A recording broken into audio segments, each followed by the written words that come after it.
Well, welcome everybody to finally another edition of Exploring the Matrix. Tonight I have the lovely Jennifer Eason. She's going to be joining me for this series and hopefully for more series in the future. As you can see by the title, we are going to explore the Book of Enoch. And I'm going to preface this by saying that even though I've had the Book of Enoch for a little while, I purposely have not read it completely because I knew we were going to do this series and I wanted to kind of come into it bright-eyed, not knowing the entire book.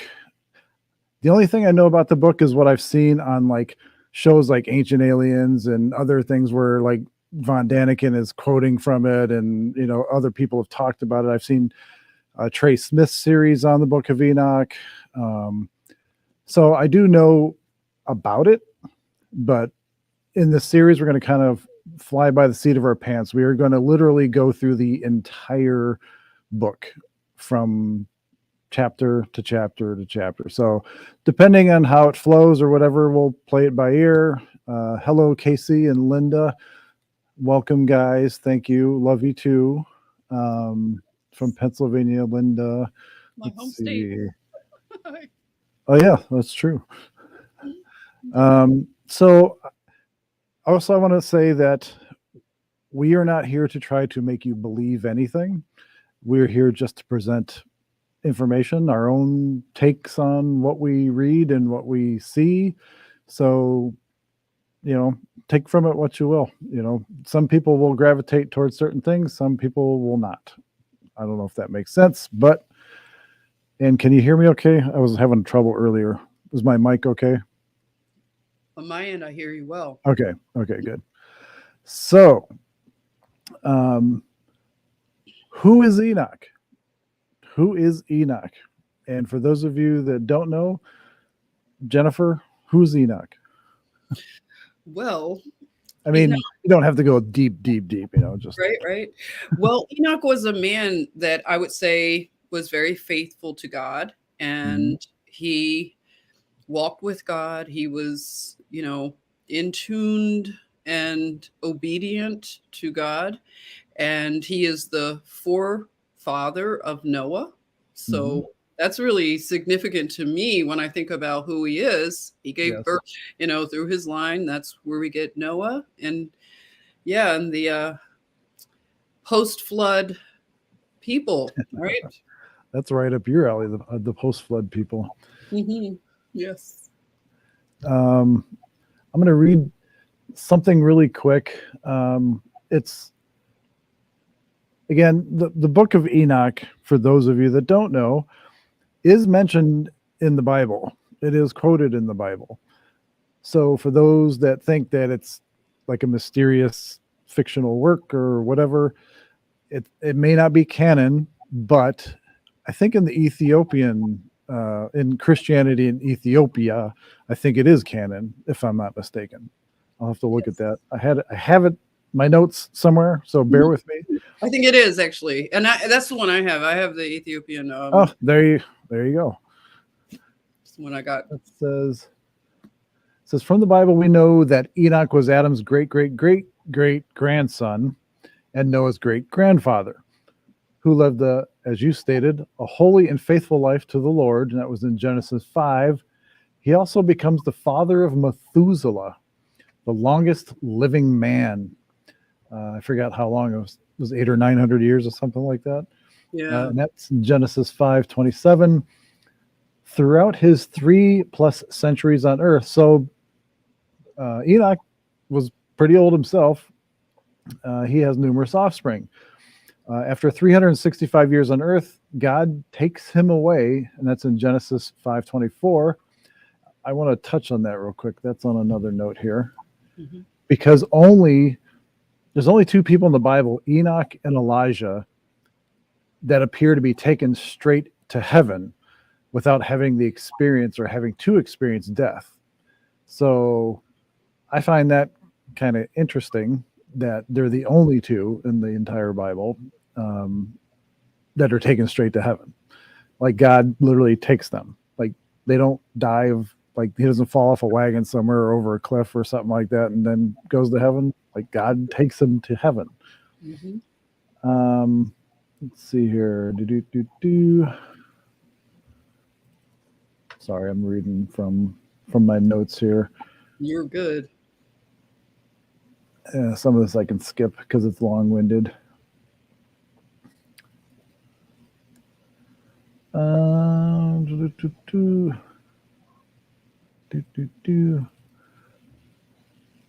Okay, we do see that the Bible actually quotes from the Book of Enoch, which we mentioned. We see such references in Jude 1, 14, 15, and 2 Peter. Both of these passages appear to be plucking portions of tradition from the Book of Enoch.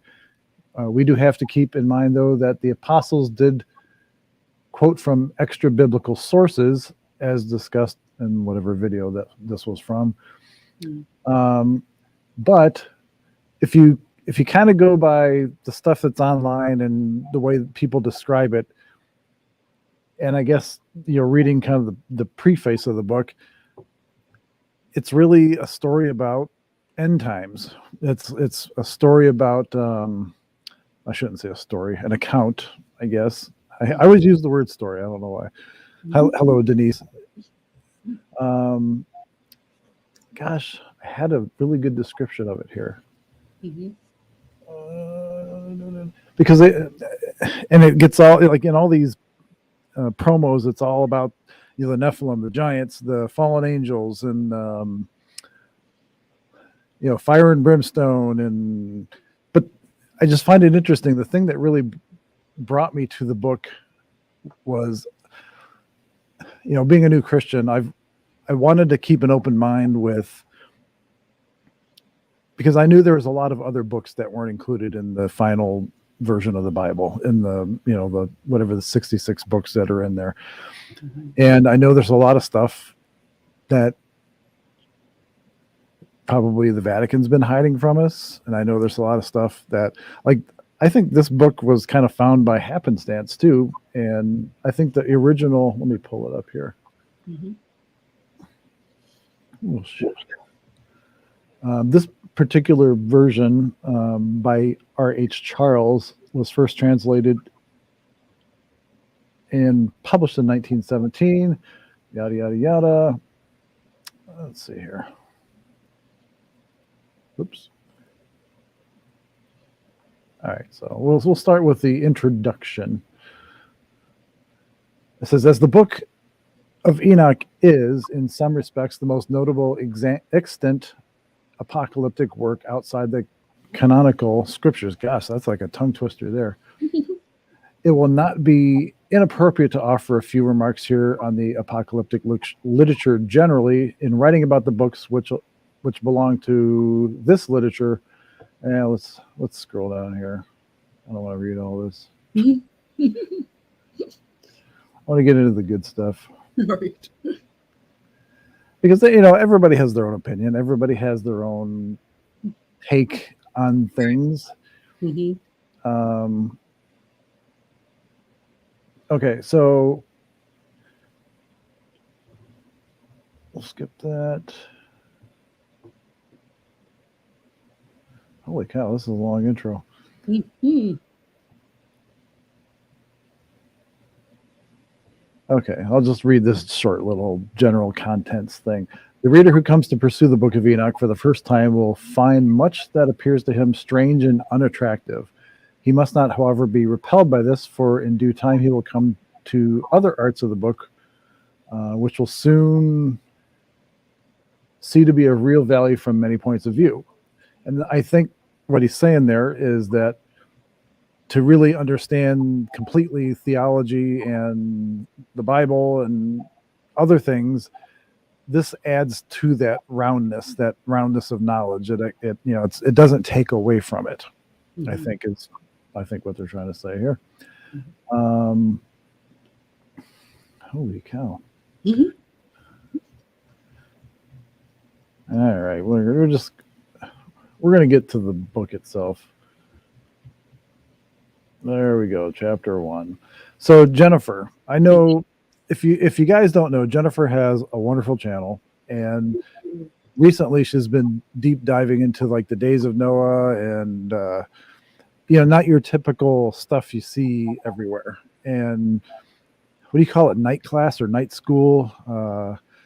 Yes. But Nice. it's awesome because she's been delving into just a lot of interesting stuff, a lot of architecture, a lot of family ties across the world, a lot of cultural ties, and so I, I just think what you're doing is fascinating. So when did you hear about or think about or start kind of looking at the Book of Enoch?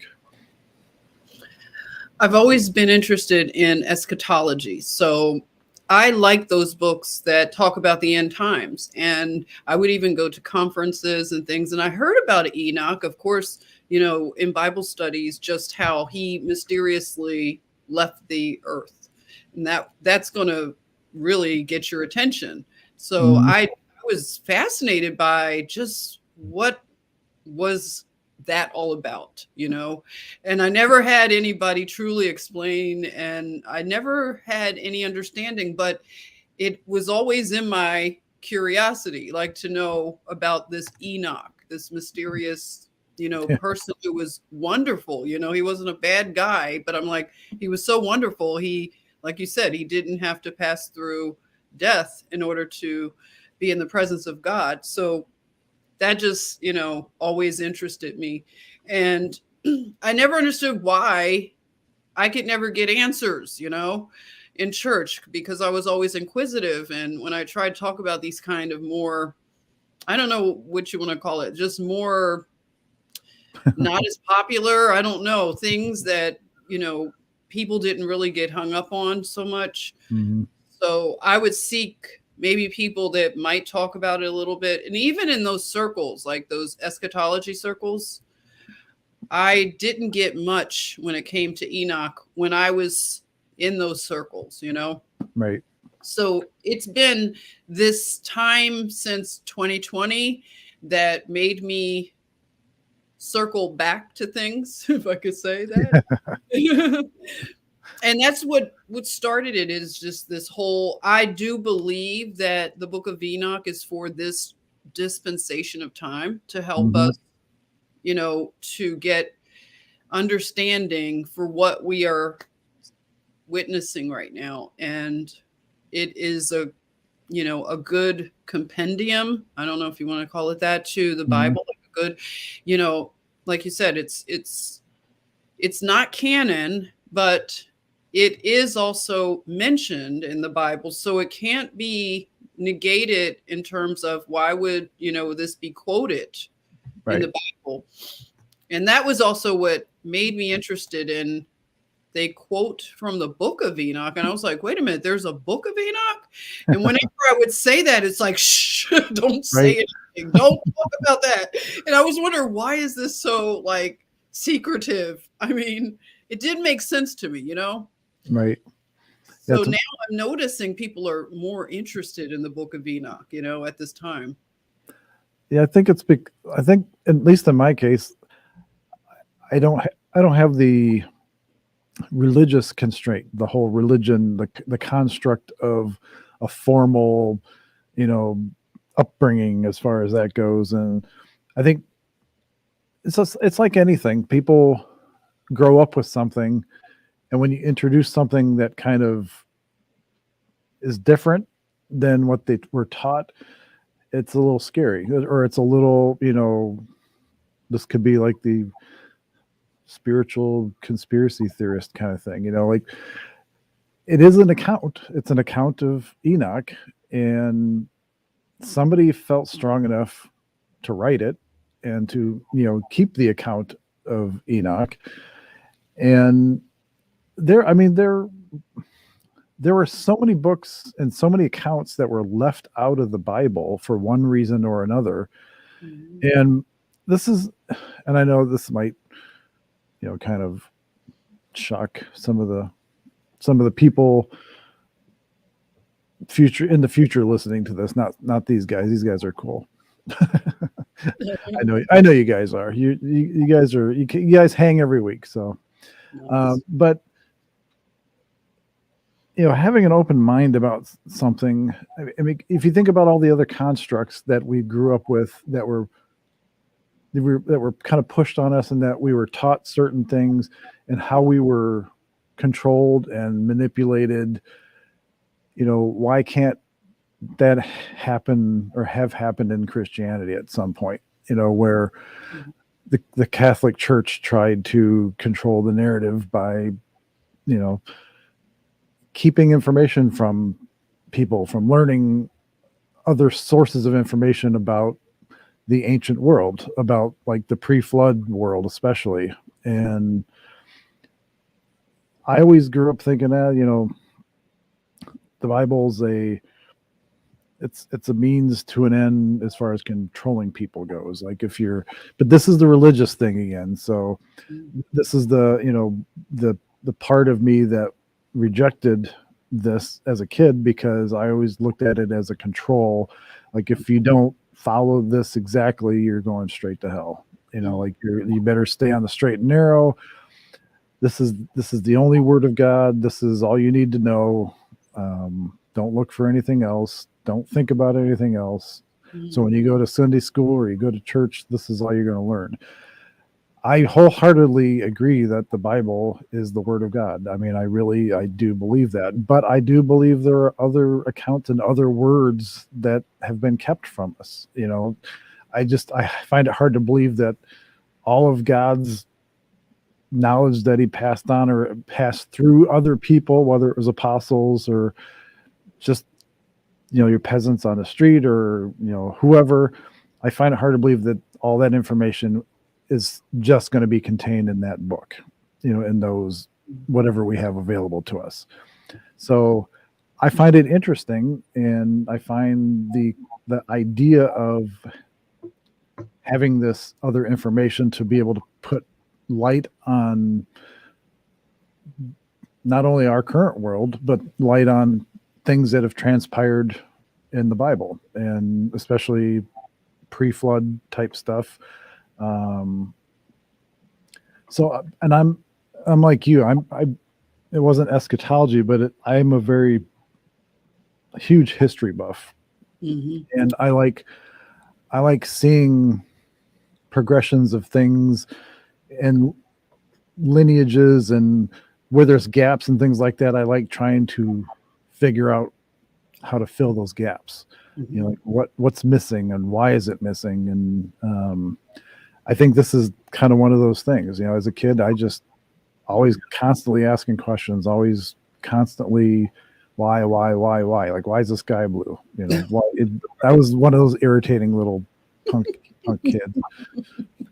But I guess it prepared me for now. So there you go. So, and as we go along, for anybody that's watching live, and will be watching live in future episodes, don't be afraid to ask questions, or don't be afraid to point out something or whatever. I mean, I want this to be interactive. And Jen's shows are super interactive, and I wish more shows were as interactive. So don't sit on the fence, so to speak. Yes. And if you have read the book, don't be afraid to put in your 2 cents about whatever we happen to be reading or talking about. I'm not. Is the Ethiopian, like the version that you have? Do you know? Does it read the same as the other version? It does. It does. From what I've noticed, it pretty much keeps pace. I don't think it changes much in terms of this, English version or translation. That's what I've noticed so far. But I haven't been studying it long enough to know for sure if there are differences in all the translations. But what I've seen so far, it looks like it does match with most of the only ones. reason I'm asking is because when we start reading the chapters, Mm-hmm. I don't have to, unless you want to read it off the screen.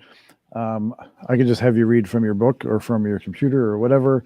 I Okay, mean, sure. are you able to read from something like this? If I do it this way, let's see, hold on.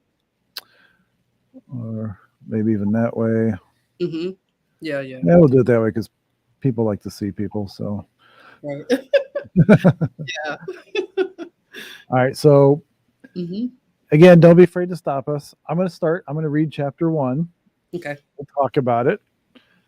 And then I'll have Jennifer read chapter 2. Oh, she gets a short chapter. Ah, Chapter 2. And okay. then we'll talk about it. We'll basically just, we'll kind of pick it apart a little bit and give our thoughts on what we think the meaning is. Mm-hmm. And again, there's tons of videos out there you can watch that kind of gives their own interpretation, but I don't know if there's an actual video out there that goes chapter by chapter and tries to interpret every chapter. So that's what we want to do here. That's the goal. Mm-hmm. So with that being said, let me get my 5th grade reading glasses on here. Mm-hmm. Chapter 1, Okay.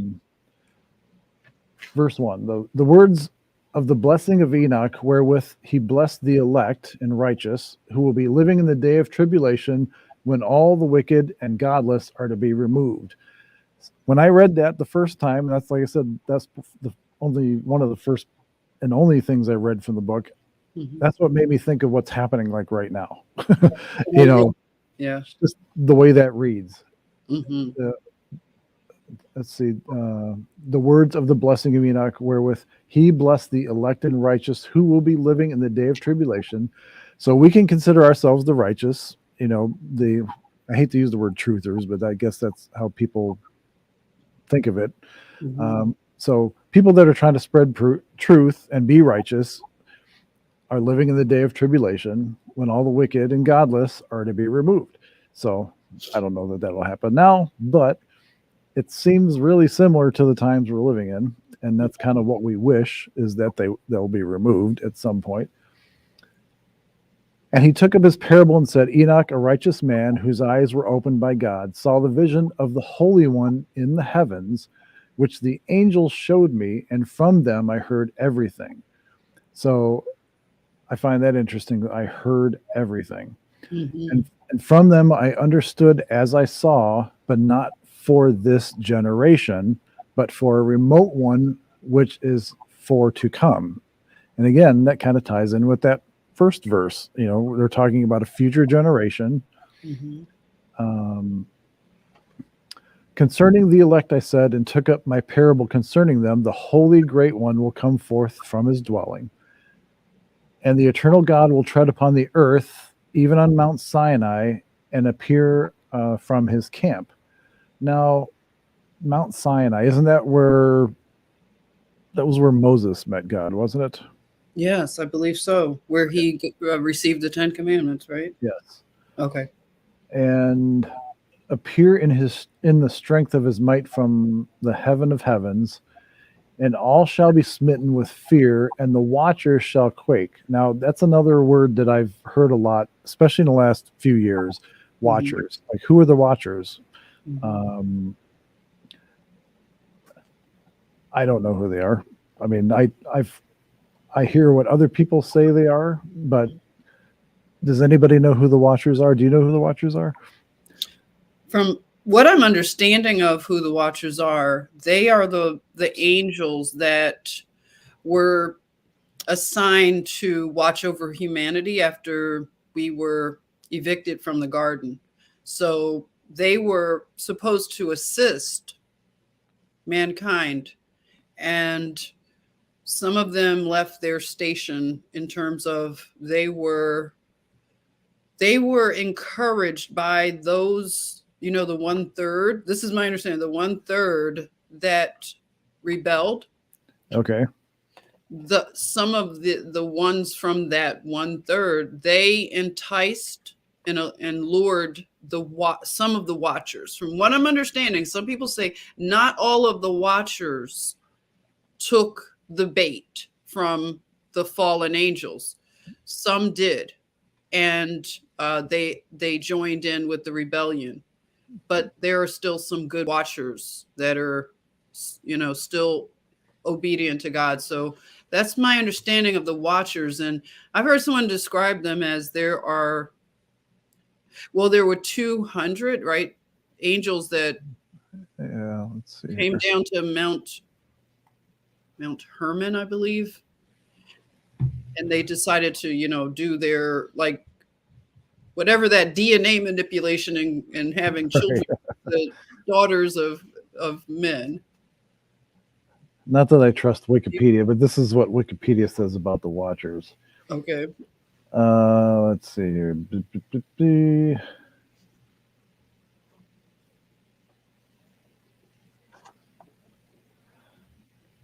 Gosh, they're all over the place. Let's see.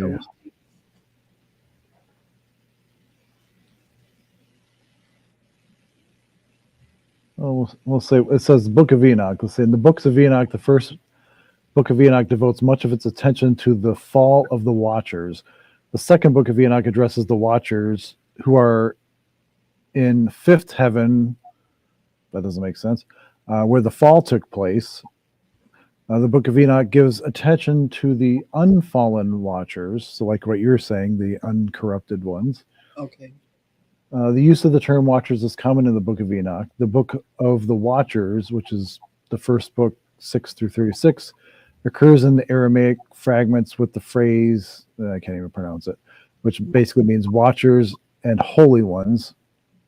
A reference to Aramaic Daniel, the Aramaic watchers is rendered as angel, blah, blah, blah. Let's see. Okay. In the Book of Enoch, the watchers are angels dispatched to earth to watch over humans. They soon begin to lust for human women, and that's where we get the Nephilim and the giants and all the other stuff. So, okay. All right. So now we have the watchers in perspective. Mm-hmm. We're going to do that a lot in class, folks. So, let's see. Okay. And all shall be smitten with fear, and the watchers shall quake, and great fear and trembling shall seize them unto the ends of the earth. And the high mountains shall be shaken, and the high hills shall be made low, and shall melt like wax before the flame. Sounds like volcanic activity to me. Yeah. Oops. What is going on here? And the earth shall be wholly rent sunder, and all that is upon the earth shall perish, and there shall be a judgment upon all men. And I find that interesting because, you have the great flood that came after that. Mm-hmm. Noah's time, since, he's the great grandfather of Noah. So, is it referring to that time or is it referring to this time? Don't know. Mm-hmm. But with the righteous, he will make peace and will protect the elect, and mercy shall be upon them, and they shall all belong to God, and they shall be prospered, and they shall all be blessed, and he will help them all. And light shall appear unto them, and he will make peace with them. And behold, he cometh with 10,000s of his holy ones to execute judgment upon all, and to destroy all the ungodly, and to convict all flesh of all the works of their ungodliness, which they gave ungodly committed. I loved how they talked back then. I know, me too. And of all the hard things which ungodly sinners have spoken against him. Wow. So not only was that a mouthful. Wow. That's even in that short little first chapter. I mean, that's a lot to take in. It is. But it's kind of, foreboding a little bit, or a little, what's the word I want to use? Prophetic, maybe. Foreboding and prophetic as far as and you could make the case that this could be almost any time in human history, after that point, because we've had a lot of crazy leaders and a lot of crazy empires that have risen and fallen. Mm-hmm. But I'm kind of drawn to the whole the hills shall be made low and melt like wax before the flame, mm-hmm. and the earth shall be rent in sunder, and upon the earth shall perish and all upon the earth shall perish, and there shall be a judgment upon all men. So, Mm. what is that talking about? I mean, we don't know. So, let's see, Linda. What did she say? I thought the watchers were the angels. Those that didn't go along with Satan were the ones that circle God's throne. That very well could be. Like I said, I don't necessarily trust Wikipedia's answers to a lot of stuff. So, Right. Definitely not. But to me, watchers just implies watching over, something, and I'm guessing it was people, like it said in the Wikipedia little blurb there. What's your take on that section? In terms of like the one that you you highlighted in terms of the, what, I followed along, John, just to see if mine read just like it did. Oh, okay. Words. I tested the first, at least the first, Enoch.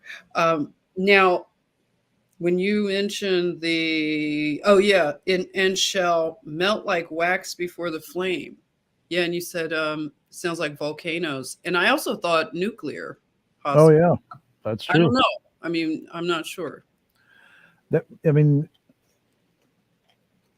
To me, that is more fitting because mountains really don't completely melt with the volcanic activity. If anything, it makes them larger, because it adds material. Okay. So I would lean towards that idea that it could be more powerful, like a nuclear blast, which kind of destroys everything in its path, and the heat from it, that kind of thing. Look what happened with these little nuclear devices in Hiroshima and Nagasaki. Look at the amount of devastation from that and what we have today. That stuff then pales in comparison to what we have today as far as the amount of damage that can be done. Yeah.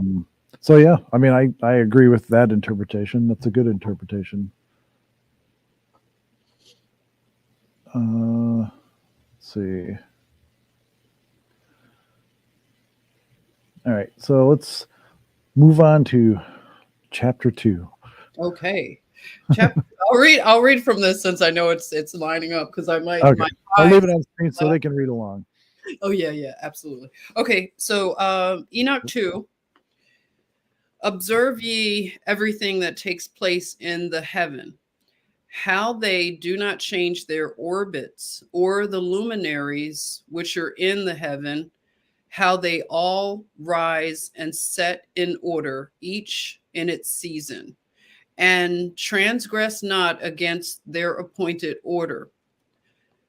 Behold ye the earth, and give heed to the things which take place upon it, from first to last, how steadfast they are, how none of the things upon earth change, but all the works of God appear to you. Behold the summer and the winter, how the whole earth is filled with water, and clouds and dew and rain lie upon it. So, I want to say, John, and everybody that's here, I love how this reads. You know how you really like it too? I just, that's the one thing I noticed, John, when I started, like, I have only gotten to just a few, like I haven't gotten much further than what we're doing now. Maybe I read part of 5. I may have stopped right in that area. Mm-hmm. But I am loving the way that it has a simple way that it reads. It's not in the difficult to understand. I know some people have a hard time with certain translations, maybe, possibly, but this just reads really. Are you finding the same thing? Like, I just love the way that. Yeah. I'm just a bad reader. So sometimes a lot of things get, especially if you have a lot of consonants kind of thrown together, it kind of sticks me, makes me, anyway, but yes, I like the way it flows. Yes. Excuse me. There seems to be like compared to when I read other passages in the Bible, Hmm. this seems to have like a flow to it, Yes. like a sense of order, so to speak. I don't know if Hmm. that makes sense. No, it does. Um, Almost like a narrative as Hmm. opposed to a descriptive account. It's like it's not only is it descriptive, but it's like it's telling us a story, and it's so far it kind of seems linear, like it's like going in a direction. Okay. Hmm. Um, but I don't know. I find it interesting that I don't know this to me is easier to read than some of the passages in the Bible, I Yes, guess. yes, yes. That's what I'm Uh, finding. Yeah. and I don't know if that's because of the again, when things were translated, who translated it, and the time period when it was translated, that kind of thing. Hmm. But I do find it a little easier to follow along. Like, back in Hmm. the day, we'd have the little narration, you have the little ball bouncing on the words, kind of thing. Yeah. That's kind of what in my head. That's what I see when I read this, sort of. Okay. Nice. Nice. Yeah. Now, there's that third verse: "Behold, the summer and the winter, Hmm. how the whole earth is filled with water, and clouds and dew and rain upon it." One of the chapters I did when I glanced through the book when I first got it Hmm. made me think of the way it read as we go along in this, of Antarctica before it was frozen and Oh. other areas like that. Oh. Um, Wow. and I don't remember what I don't know if I have them marked, but there were certain chapters in here that kind of reminded me of that. Like it was describing those areas, Oh, but describing them from the point of view that, there was no ice yet, kind of wow. thing. I see. Yeah. That's interesting. Yeah. So, and Yeah. again, who knows what they meant literally by clouds and dew and rain lie upon it. I know that I know what dew and rain are, but what did they mean by clouds and dew and rain lie upon it? So anyway, Hmm. again, people, this is fly by the seat of your pants. We're just totally just we're just having fun with this. Yeah. So I think it's great. if we don't have an interpretation for a chapter, it's because we don't have one. Well, you know what, John? Maybe we may want to grab. There are some. What is it called? Why am I forgetting the Like name Cliff of? Notes, Yeah, like like when a you have Cliff a Notes kind of Bible. thing.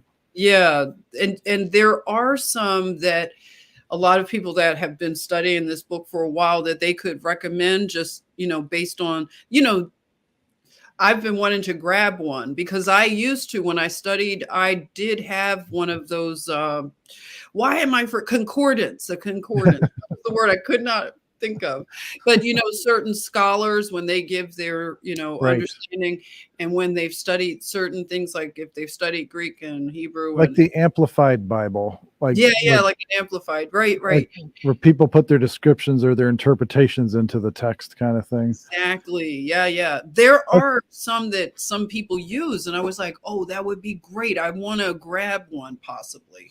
I think that's a good idea. I think the next show will do that. I think Okay. between now and next week, Jennifer and I will grab some compendiums, some companion literature, and Nice. we'll Yes. go through it that way. Because I know this is kind of boring to read it like this, but for me, it's kind of fun to. It's like reading in front of the class, and then you talk about it with the teacher and the rest of your classmates and that kind of thing. So, Mhm. don't be afraid to jump in and offer your opinions. I So, like this. Yeah. This I is do too. I just like this is a very nice and needed change from the other kind of shows that I do. oh, This is the kind of stuff that I love, like secretly mhm. when I'm not, and doing other things. This is the kind of stuff that I love. I I see. just love diving into these rabbit holes. And Right. Yeah. so chapter 3, I'll do chapter 3 and 4. Okay. So, and again, guys, don't be afraid to chime in anytime. Hmm. I feel like Adam Sandler or something. I feel like I'm like trying to get my high school diploma here, and I'm just like, That's great. okay. Chapter 3: Observe and see how in the winter all the trees seem as though they had withered and shed all their leaves, except 14 trees, which do not lose their foliage, but retain the old foliage from 2 to 3 years till the new comes. Don't know what that means. Don't. Mm, Yeah, I have no idea why that's even in there. yeah, So that sounds good. Like that sounds like something that would have a lot to like unpack because I love, right, John, when the Bible refers to agricultural gardening terms. Like that to and, me is so interesting. and there's a lot of them in the Bible too. There's a lot of like, especially harvest, anything that has to do with harvest and like wheat, chaff, a measure of something, seasons. Hmm. That is mentioned a lot. Hmm. So you're right. There's probably a lot to unpack with that. I don't know that that was intentional, that or to be that cryptic, or to you know. But let's see if chapter 4 expounds on that. Okay. And again, observe ye the days of summer, how the sun is above the earth over against it, and you seek shade and shelter by reason of the heat of the sun, and the earth also burns with growing heat. And so you cannot tread on the earth or on a rock by reason of its heat. Again, that's a little out there. So far there, it's describing what looks like to be seasons, I guess, so far. Hmm. Chapter 5. Observe ye how the trees cover themselves with green leaves and bear fruit. Wherefore give ye heed and know with regard to all his works, and recognize how he that liveth forever hath made them so. All right, so they're talking about God here. It says, observe ye how the trees cover themselves with green leaves and bear fruit. Give heed with regard to all God's works, and recognize God, because he lives forever, has made it that way. Okay. Hmm. So some kind of creation story, maybe like a Genesis kind of thing. I don't know. Hmm. That's why I love this book, because Yeah. I have no idea. I have no clue. This isn't like your stereotypical, plain, like it just comes right out and says what it means. Hmm. Hmm. So we'll read a little further and we'll see if it sheds any more light. Hmm. And all his works go on thus from year to year forever, and all the tasks which they accomplish for him, and their tasks change not, but according as God hath ordained, so it is done. And behold, how the sea and the rivers in like manner accomplish and change not their tasks from his commandments. So it sounds like all the natural world is obeying God's law. That's kind of what it sounds like to me. Yeah, yeah. I see that too, John. It's like, you know, it says in the canonical word like that God's creation, it sings out his glory, like, how they use that term, like it sings. Mm-hmm. It's proclaiming the glory of the Lord who made them, and they don't deviate from their purposes. They don't deviate. Okay, that's awesome. That's a good interpretation. Yeah. See, that's why I love having you on here. Thank you. That's how I see it. It's like I'm so visual. I'm just imagining seeing all that, like all the creation, like in a perfect state almost. But that makes sense. That totally makes sense. That, like, here we are in all of God's glory. Listen, like, when I love nature. I love looking at mountains, rivers, Hmm. streams, whatever. And if it's in a quiet area and I'm looking, it kind of does sing to me. You know, it kind of does have a sound or has a glory to it. Right. And so that makes total sense. Okay. Nice. Let's see. Doo-doo. But ye have not been steadfast nor done the commandments of the Lord, but ye have turned away and spoken proud and hard words with your impure mouths against his greatness. O ye hard-hearted, ye shall find no peace. Mm. That's kind of Mm. foreboding there. Mm-hmm. But I mean, I guess maybe if you're swimming upstream, so to speak, or you're going against God's will, your path is gonna be harder, I guess, if you're not on God's path, maybe. I don't know. For sure. Therefore shall ye execrate your days. I'll have to look that up. I have no idea what execrate means. Yeah, I don't either. Therefore shall ye execrate your days, and the years of your life shall perish, and the years of your destruction shall be multiplied in eternal. There's that word again, execration. Oh. And ye shall find no mercy. All right, we're going to look up execration. Yeah, definitely. I'm too curious. That's what's great about this. We can look it up right away. That's right. The act of cursing or denouncing. Oh, Okay. wow. Okay. So, and the years of your destruction shall be multiplied in eternal denouncing, and ye shall find no mercy.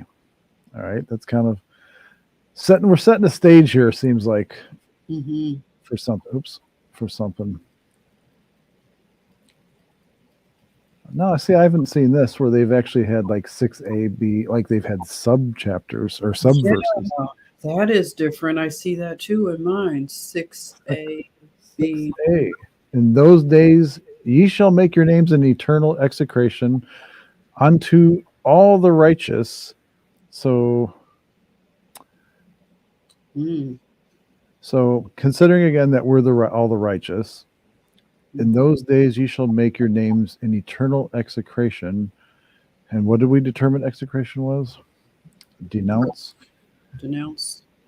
So are they going to denounce themselves to the righteous? Or are the righteous going to denounce them? Don't know how that works.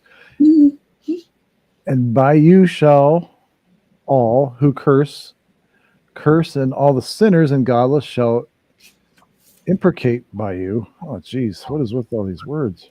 Wow.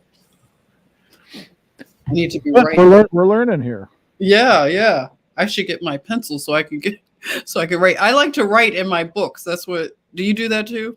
Yes. Yeah, I write little. I got folded pages and notes and everything else. Okay, good. Let me grab my pencil. I'll be right here. Okay. Okay.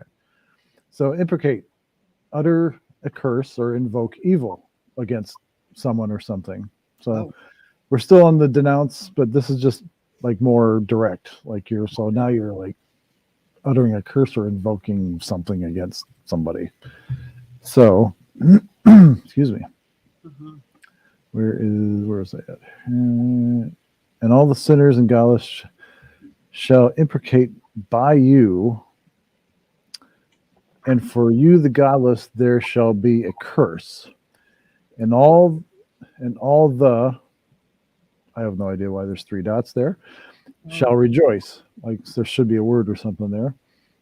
So I'm guessing all the righteous shall rejoice. And there shall be forgiveness of sins, and every mercy and peace and forbearance. There shall be salvation unto them, a goodly light. And for all of you sinners there shall be no salvation, but on you all shall abide a curse. But for the elect there shall be light and joy and peace, and they shall inherit the earth. So that kind of lines up with the Bible, that section there. That like the meek inherit the earth, or the righteous inherit the earth, that if you follow God's will, you'll have salvation, and everybody else, not so much. Yeah. And again, like I love, John, how this reads. it for anybody who's been feeling discouraged, this is really encouraging the way that it's just saying it in a way that I'm receiving in a really encouraging way, you Mhm. know, uplifting for those who love God. I mean, for the people that don't want salvation, they'll get their wish because some people don't want it. That's true. Even in modern society, I mean, if you look, even in my own personal life growing up, some of the people that I grew up with, I can see that it doesn't matter one way or another to them, whether they have eternal salvation or not. It's not it's not an issue to them, or they just flat out don't care. Mm. And I'm sure in that time too, there were people that just, did one of the Little Rascals things, like this kind of thing or whatever. And was it the He-Man Woman Haters Club or Oh, something? right. The He-Man God Haters Club back Oh, in this day. yeah. So, I Mhm. mean, if you think about it, there has to be a reason why it's presented so many times, even in other cultures, not even just Christianity and other religions, Mhm. the thought of, or the concept of eternal salvation, like redemption or eternal life and walking a holy path and having that redemption and holy or righteous heavenly existence after you pass away. Mhm. So so obviously it's something that man has struggled with for a long time. And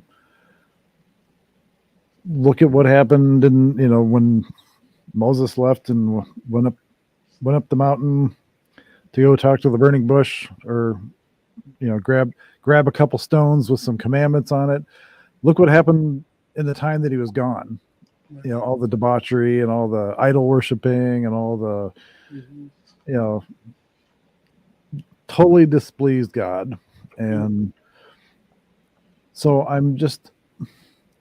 it interests me or intrigues me that this idea, this concept of, you know was this, whoever wrote this, was this their interpretation of what God would do or how God would react to the ungodliness, or is this something that God told him? Mhm. Like, if this happens, this is going to happen, kind of thing. Mhm. I'm guessing, again, total guess, just guessing, that when these books were written, even the books of the Bible and all the accounts, people felt strongly enough, whether God spoke to them and wanted them to make this known, Mhm. or they felt they needed to interpret God's word in a way so it was black and white for people. Like, so there was no weird extraneous concepts. Like, it was just straightforward, you do A, B happens, Right. like there was like no gray area kind of thing. Mhm. So I don't know if that makes sense or not, but No, it does. Yeah, so it can be a clear account for people. And if they needed further explanation, there were so many accounts to that they complement each other. yeah, I think, oh, Casey's back. Apparently we talked for 30 minutes and Casey was gone. Oh, really? Hey, Casey, welcome back. Oh, I see. She says I'm back. That's great. And then let's see what else here. And then there shall be bestowed upon the elect wisdom, and they shall all live and never sin, never again sin, either through ungodliness or through pride. But they who are wise shall be humble. Now, I find it interesting that not only in this book, but in the Bible, pride Mhm. is mentioned many times, and not being prideful, not being, So for whatever reason, God doesn't like pride. And being humble is a concept that is very prevalent in a lot of religions as well. Mhm. I mean, if you're talking about a deity, we're talking, in this case, we're talking about God. Um, Humbling yourself before God is I guess, a concept that people have a hard time with. Like, they don't know what that looks like sometimes. Like, Mhm. is humbling yourself just following God's will, like, or the path that He put you on? And or is being humble or humbling yourself before God, is it does it mean something else? Does it literally mean like prostrating yourself and praying and doing godly things and not cursing and not whatever? So taking the lens of the time period when this was written, you know, humble could mean something different than it does today. To me, I guess, is what I'm Oh, saying. okay. Mhm. I know. Just bear with me, folks. I get on these weird No, this tangents, is great. This is wonderful. thinking out loud. Hmm. Okay, in verse 9, and they shall not again transgress, nor shall they all sin, or excuse me, now, nor shall they sin all the days of their life, nor shall they die of the divine anger or wrath, but they shall complete the number of the days of their life, and their lives shall be increased in peace, and the years of their joy shall be multiplied in eternal gladness and peace all the days of their life. So to me, that just kind of again reinforces that um, you live a godly life, a clean life, a good life. You're gonna you're gonna live out whatever amount of days you were supposed to live out. You're not your life's not going to be shortened, Hmm. and you're going to have peace and harmony, and so it's kind of a contrast to the first couple chapters that kind of seemed like it was a little more foreboding, and then the last part of that is kind of the redemption part of it. So if you're on this side of the coin, you can enjoy the fruits of a a spiritual or holy existence, or a godly existence, whatever you want to call it. Hmm. I don't know if that's how you interpret that. So chapter 6, you can read that one. Okay. If anything is, if you pick up anything different from, because I'm testing out my version, so following along. There was one change I want to let you know, John, Oh, and really? everybody listening. Yeah, well, this is Ethiopian, so just imagine this, John. When you read the part, let me find it. Oh, when you read Enoch 5:4, but ye have not been steadfast. Uh That one, huh. nor done the commandments of Jah, it reads. Hmm. How's that spelled? Jah, Jah. Hmm. So when you think about the Ethiopians and the fact that the Rastafarians, this is like, Yes. they call the Lord Jah. They call God Jah. Well, I wonder if that's how the whole like Yaman came about. Instead of Oh, saying like Ja, like Ya, like oh. that's I never thought of that. I just wanted to let you all know that that was something I picked up. I was like, oh wow, it says Jah. Hmm. And I've heard them refer to God as Jah. Interesting. Uh-huh. So that may be like in this copy, maybe it refers to God in that way sometimes. Jah. There we go. Okay. All right. So Enoch 6. Um I guess this is, oh, before I read it, it looks like it has like a little descript. Enoch 6 through, it says 11.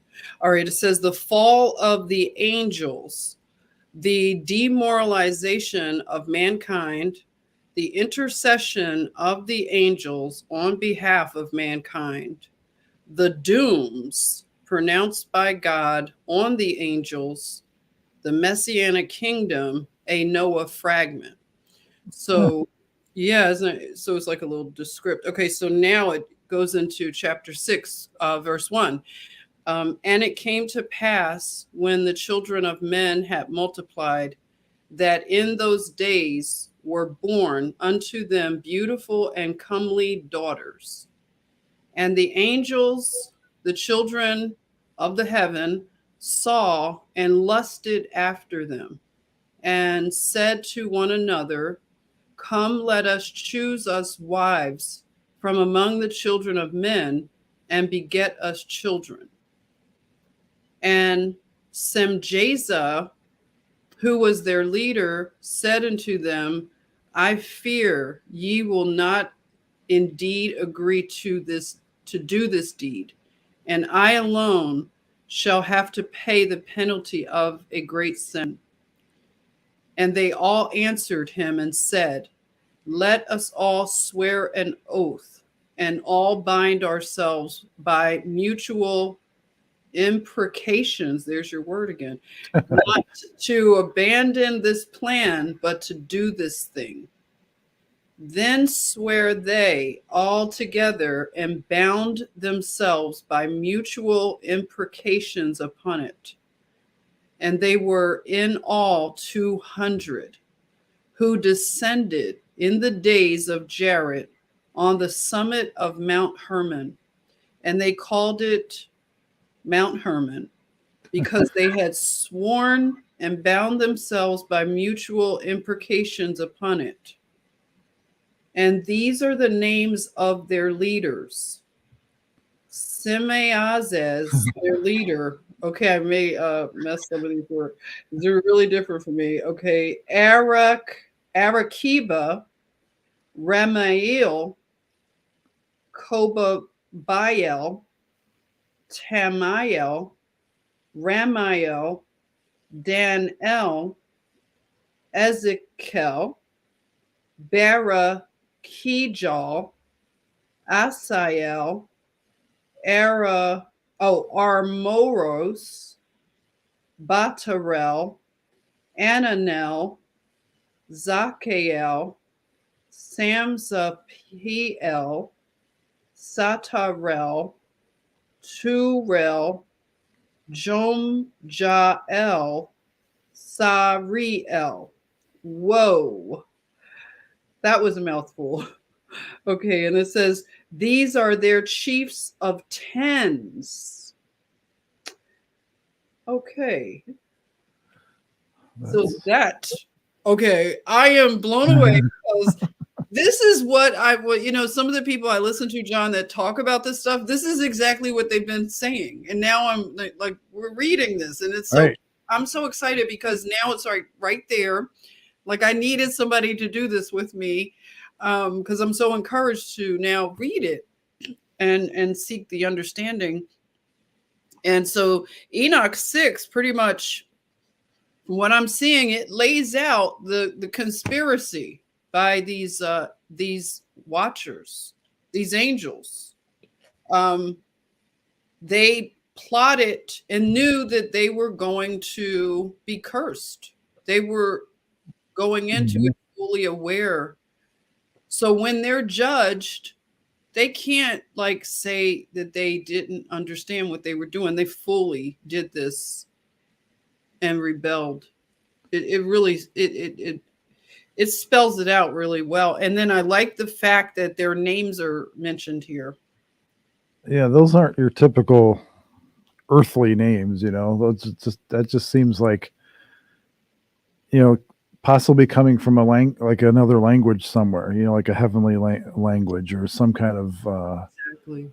And I like in verse 3, I think that is interesting. It says, and Semjaza or Jaza, however you pronounce it, who was their leader, said unto them, I fear ye will not indeed agree to do this deed. Meaning, I think that because he wanted to do this and he was their leader, he was afraid that if they didn't go along with it, he was the one that was going to bear get in trouble for it, basically. That's interesting, isn't it? And so like it was like, all right, you guys in? We're going to take human wives. Are you in? Wow. Because if not, I'm going down for this kind of thing. So we all have to be in agreement. Exactly. And that shows like their hierarchy, that they are very organized, the angelic realm, and their leaders, from what I've understood, like the leaders, and I don't know what kind of angel Samjaza is. They've said that Azazel, and I haven't seen his name mentioned. Oh, it is. It's coming up. I'm jumping ahead. I heard that Azazel was the leader. He was the head watcher that was supposed to, be over watching humanity, and he would have been in the hierarchy of that.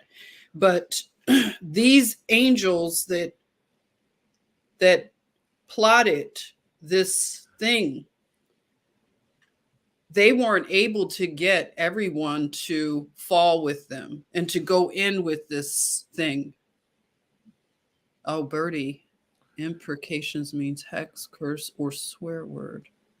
Thank you, Birdie. Yeah, Birdie, I love your name, Birdie Petunia. Yeah, that's a really, really nice name. So I think, I don't know, I'll have to, without looking ahead, because I know one of the angels, when we get farther into this, takes Enoch basically on this ride, this journey through the heavenly realm, through the world. And it starts with an A, so it may be Azazel. I'm not sure. But I think we will find out pretty soon, because I know it's early on. Yeah. Okay. Good. Yes, and so this ties in with everything that we've learned about giants and things in the Bible, and and even in current times, the current day, we're talking about, people are worried about impure bloodlines and impure this, impure that, not genetically complete or perfect or whatever you want to call it, as intended. So when you're blending humans with angels, I mean, like Gilgamesh, for example, I think was one that was referred to. Some of the images, like Gilgamesh holding like an adult lion under his arm, it was a kitten kind of thing. He was wild. Yeah, he was wild. Yes. And there was a pretty good chunk of time that's kind of missing, that isn't accounted for in the Bible. And I've talked about this on another program, and Joe Dingle knows a lot about it, and he's brought it up a few times. But I call it the period of a lot of weird things could have happened during this time that we don't know about. All right. Okay. Because there's plenty of evidence for giants. I mean, do a whole show on giants. Actually, you just did one, didn't you? Or not too long ago, or talked about it at least. Right. Not too long ago. I've been trying to weave it in because I was so afraid to even say it, John. It's like, I've done the tinfoil hat. Okay, I've done it already, but I'm not ready for the giant yet. But now I'm all the way in. There's plenty of evidence for giants, and I mean, it is mentioned. I mean, it's not like it's something that's a weird concept. Exactly. But it shows you, John, how programmed like we can be, because even the thought of questioning it, even though it says it clearly in the Bible, and we learned about David and Goliath, right? For some reason, to now take that narrative and really think about it, like really research it, that made me a little bit like I was hesitant for a minute. Yeah, I know. But trust me, I'm in the same boat, but I'm to the point in my life where I really don't care. Yeah. I mean, I'm not asking people to believe anything that I say. I'm not trying to force my ideas on anybody. Right. I just want to be able to talk about them and speculate about them and not be ostracized for it, because I truly have an open mind. Mm-hmm. And if I'm presented with something that, somebody's got the receipts or the sauce or whatever and it makes sense, Mm-hmm. I up until last year, I never would have even entertained the idea that the earth was flat. Oh, Never would have entertained that idea. I would glad have you mentioned that. smacked anybody upside the head that even mentioned or said anything bad about NASA or said that the earth was even possibly flat. Exactly. But my mind is open, and I was shown some things this year that make me question that. Yeah. I'm not saying that I believe that, but I do question certain things. Exactly. Yeah, I was the same way. Like, I heard a person back in 2020 give a presentation on that aspect of the cosmology of, just what is the shape of this place we live on, Right. and why are they trying to shut down people who want to talk about it? That's what made me concerned. Like, anytime they're trying to silence somebody, because I'm like you, John, I don't have to believe it. Just, I want to hear it. Okay, if it's a little bit Right. different from the things that I've heard, I want to be challenged. Okay, and then I can think it over. I can, mull it over, as they say. I can look into it myself, listen to why a person would have come to these conclusions. And that's Yes. what we have to all really think about. And I know you agree with this, John. It's like, if somebody has something that they have really spent time researching, I think it's so dismissive. What the other side does is to just already fact check them and debunk Right. them before they hear them out. And that's what I don't like that's happening in our current culture, is like, I can at least listen to you. I don't have, I think it's how we mature as humans, and it has nothing to do with age. It's just Right. maturing to know, like, okay, maybe I would have been like that. Like, I was like you, when someone started talking about flat earth, I was like, whoa, okay, this is a little too much for me. But I was doing that inside myself. I wasn't like trolling anybody, but I was Yeah. like, I can't go there. And I was like that about a few things, I can't go there. But I heard a person out, and like I said, like, they did research. So I'm thinking they spent time reading about this. They've Mhm. spent time doing whatever. So they need to be heard. At least let them Right. just speak of what and why they believe this, especially if they're passionate. I like a little passion Yes. behind a belief. And this person was really like a lot of energy. I was like, whoa, okay. And that was good. It was good to penetrate my programming, but it took me a while. Look at that. I said 2020, right? And so look Yeah. at, it's come all the way to this time where I was like, okay, now I want to learn about this Earth thing. And I know NASA has lied. I don't believe authorities anymore. Right. I Definitely. just I 100% agree with you about. I don't care whether I agree with somebody or not, or I have the same ideas or visions about things. Mhm. I totally respect the passion. Like if somebody took the time and they spent all this effort to research and actually do the research, actually look, and spend time in their rabbit hole. And for me, I don't care who you are. If you've done that, I will always listen to you, because I respect somebody that's done the work, that spent the time. And I may not agree with it, but I totally respect, and I will listen. I just, there's so many people that just want to jump to conclusions about things and not do any research or not spend the time or the effort in trying to, even refute something. Like they'll just offhandedly just dismiss it. Right. Like, nope, because it goes against their, whatever. Mhm. And I don't like that. I don't Yeah. like I even now in our society, I made the mistake of jumping on Twitter today because somebody responded to somebody that I follow with something so derogatory that I had to comment or I had to post a meme. I don't really comment. I usually post memes.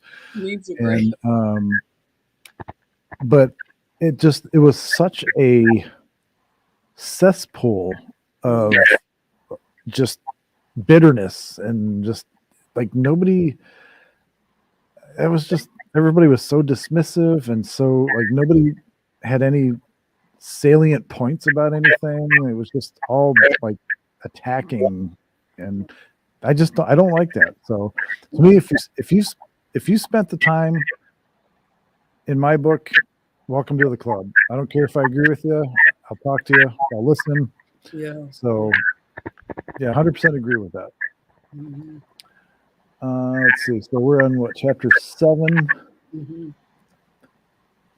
Okay, chapter 7.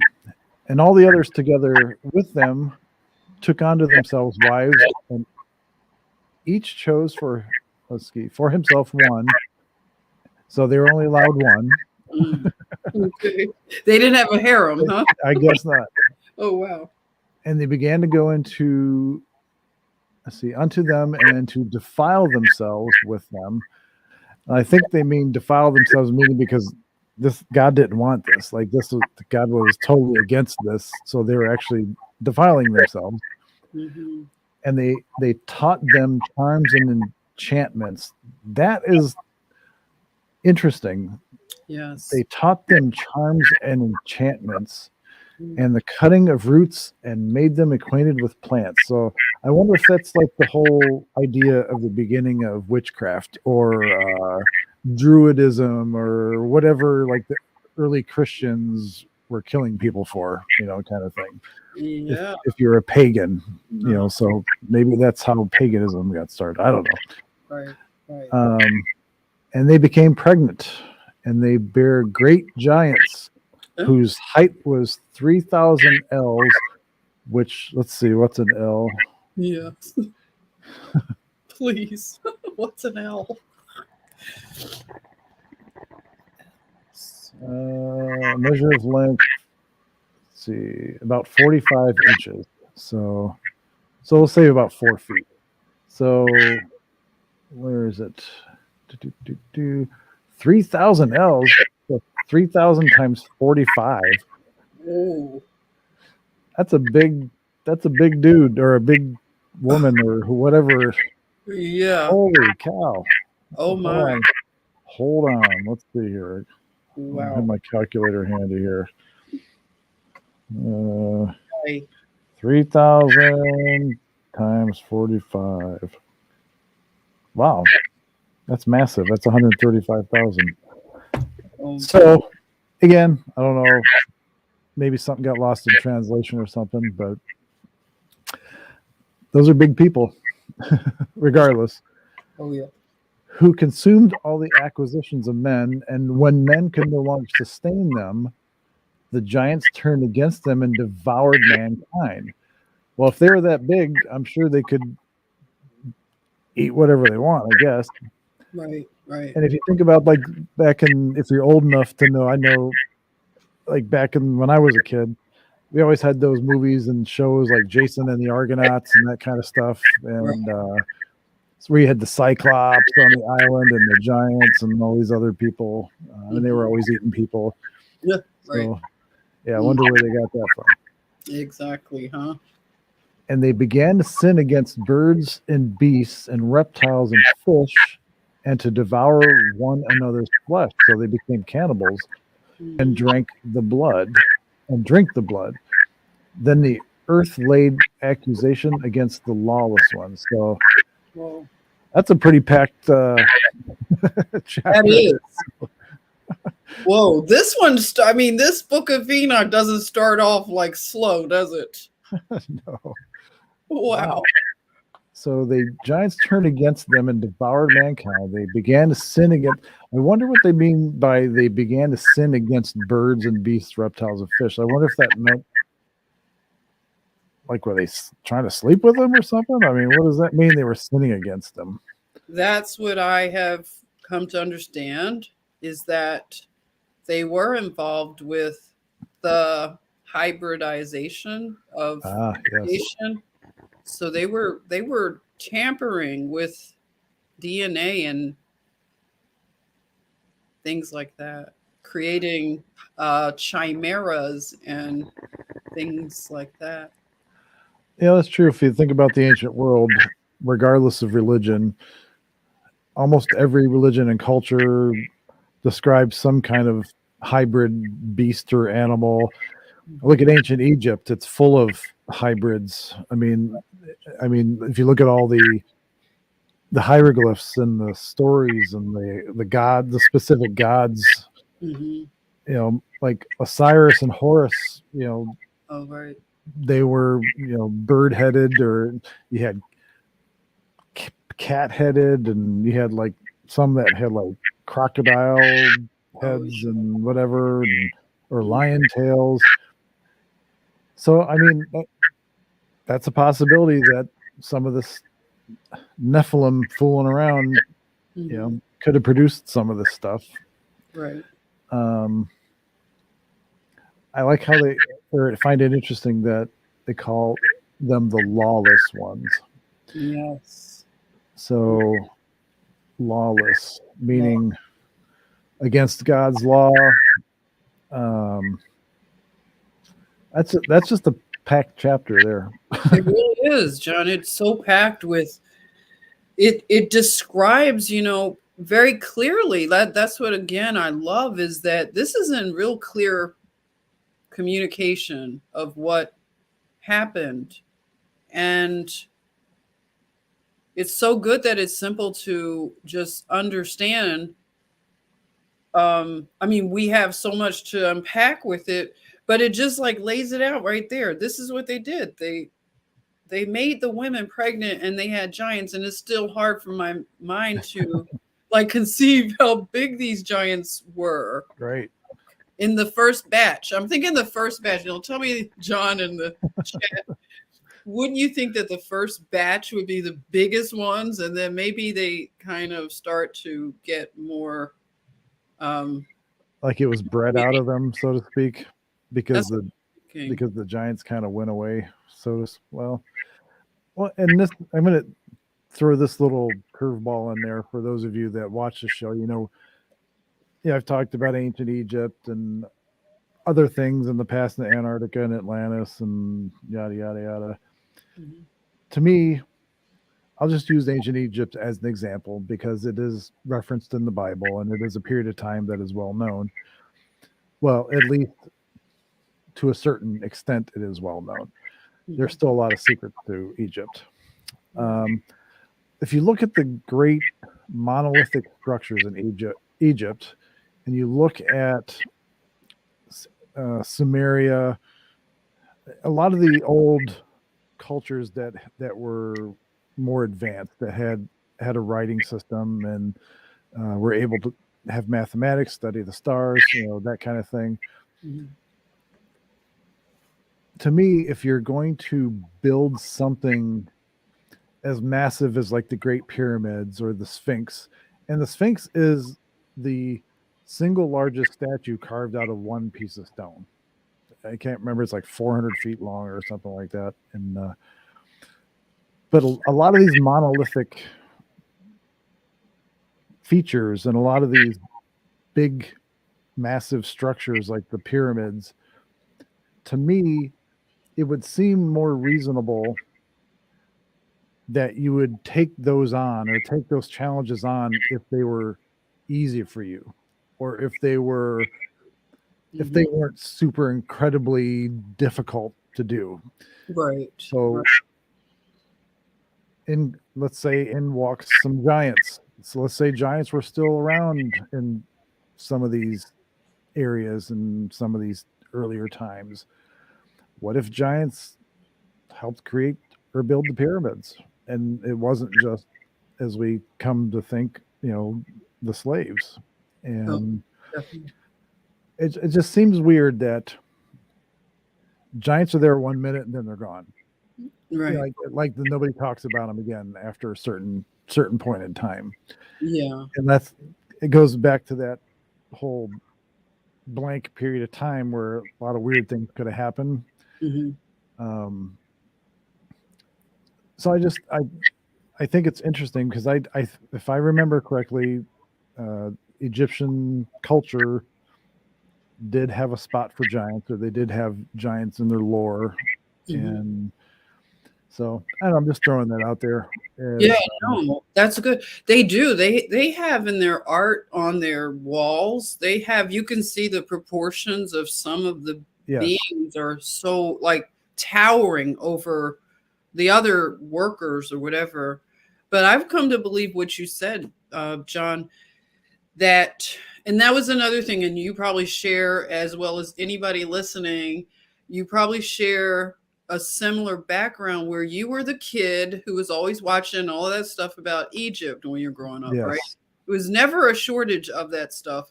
And I was just glued to the television. I didn't like a lot of cartoons and things like that. I like certain children's type of programming. I love, like the stuff that came on Sesame Street and all that. I love that. But as I got a little older, I was watching Carl Sagan, the Cosmos, and I was watching yes. anything to do with In search of, In Search of Bigfoot, Loch Ness Monster, even though it would scare me. And I have to jump in my mom's bed. I was an only child. So I was like, I'm sleeping with you tonight, Mom. And she's like, stop watching all that stuff. But I couldn't stop. I was always into it in ancient Egypt. And I had an aunt that she got a job at one of those. Do you remember the book company that they'd have like the telemarketer lady with the headset on, and she's like, yeah, you could order these from Time Life Books. right? Yes, She worked at their call center, so she had access to, they would gift her all these books. nice. And I remember like I got one of the Egyptian books, and the illustrations were fantastic. I still have that book to this day.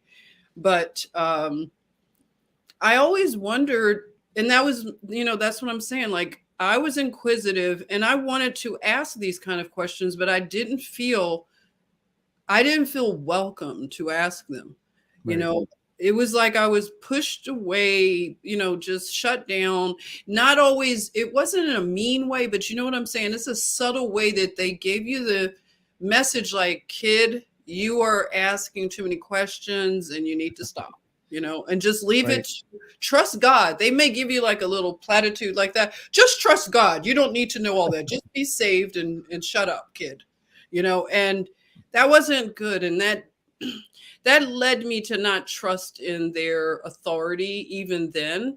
But I didn't know enough then to know that they are gatekeepers and they're keeping something from us. Now I see it that way. They are gatekeepers. And, you know, basically, these monoliths, like you're saying, and all of this architecture all throughout our world, there's no way that slaves built it. Okay. And especially like the stuff they try to say with the United States narrative of history. There's no way the slaves, the African diaspora, whatever, there's no way they built the White House. And I Right. used to believe that kind of stuff. But there's no way. They didn't have, I mean, this is the Bronze Age or whatever. How did they have the type of tools and transportation? Because you know how I always bring that up, John? Like, Mhm. you need transportation, you need tools, and you need skills in order to build it at that magnitude. And they were riding around on horses, as far as I know. Yeah, and that's the thing that's I was the same way as a kid. I just if somebody wasn't going to let me talk or answer me or figure it out for me or whatever, I would go get into trouble somewhere. Like I would Oh, take the TV apart, or I'd take the radio apart, or just to see how it works, or I'd go to, you know, do. I was just one of those kids. I always had to be doing something with my hands, or like see how something works. So if I got the brush off, I was usually causing trouble somewhere. So mhm. it wasn't a good thing. And I got the same response, just uh, But actually, this is the one that pissed me off the most and probably kept me away from Christianity, was that God works in mysterious ways. Like Oh, if they couldn't have come up with an answer or something, it was God works in mysterious ways. So that was a brush off to me. it was. It is. I remember that one, John. That was their favorite, right? Yes. Works in mysterious ways. And they would Never. always have this look on their face, like, yeah, God works in mysterious ways. Yeah, and it was very effective in a way, but I think that's it, things like that. If you hear that so much, it's going to shut you down. You're going to get the picture like I'm not going to ask anymore because I must be wrong asking these questions. Something must be wrong with me that Right. I have to know these things. What's wrong with me, right? Yeah. Isn't that a shame, John? That's happened. I know. That's what's kept us, like you're saying, that kept you away from Christianity. I could totally see that. That made me stray. I actually wandered away from Christianity and I went into other systems of belief that seemed to have more knowledge, Mm-hmm. more knowledge based, it seemed, and scientific. They combine the science and the spirituality. And I was like, oh, Right. maybe this is what I need, and I already, looked into a lot of stuff I could list. See, Linda says, growing up in the Catholic Church, just reading different things, Flat Earth, Book of Enoch, etc., it was taboo. That's why I love listening to all the different Christians and prophetic teachers. Oh, yes, Linda. And Gina says, I wonder how big their babies were. Oh, Gina, that came up in my chat the other day. John, that came up, that question. How big the babies were? Yeah, you know what, From Gina? the Giants? Yeah, of the Giants. Somebody answer, because I love when the chat puts their, answers in there. Somebody said, Gina, that and tell me if you've heard this too, that the angels, first of all, they can assume the regular size of humans. So they can come in a form of a human. And so the babies they were born, I think, sort of normal size, and then it's the growth that kicked in. I don't know. That's a theory. What do you think, John? Well, I think too that from my understanding that angels can present themselves as whatever they want, and they usually appear as humans, human sized, or like our size, maybe slightly larger. I know in some cases where people have seen angels, I think Charlie was talking about this one time. I don't know if it was a demon or an angel, but sorry, Charlie, if I don't remember. But they were big. They were massive, like 10, 12 feet tall, whatever, as far as in comparison to the people that it was standing near. Mm-hmm. So I'm guessing that if you're going to infiltrate from within, you kind of got to be like when in Rome kind of thing. So you have to be like, you don't want to kill the person you're trying to mate with, so obviously you couldn't take a truer form, or whatever you want to call it, if there is a truer form. Mm-hmm. And I've heard angels described as, giants themselves. So it would stand to reason that if they had offspring, that the growth, especially not knowing who they were when they were born, so to speak. So mm-hmm. not being able to control their size or whatever. So they would just grow to whatever massive size. And as their mind developed, then they might, if their heavenly or angel watcher parents didn't teach them how to control if they even had the ability to change their size, Mm-hmm. So I always wondered about that. Like, was there any kind of parenting involved with the angels, or did they just leave the human mothers to try to raise these giants or raise these offspring? Mm-hmm. And so I don't know how that worked out. I don't remember, at least not yet. Like I said, I haven't read the whole thing, but mm-hmm. I don't know that they had interaction with their offspring. So yeah, that would be interesting to understand about it, because see, I'm like you, and I'm sure, again, like the chat, where we can just really like dissect this because it's so exciting and different. This is so new for me to think about it on this level. And, well, you brought up Gilgamesh, and that was something I didn't know a lot about Gilgamesh until I looked into that account.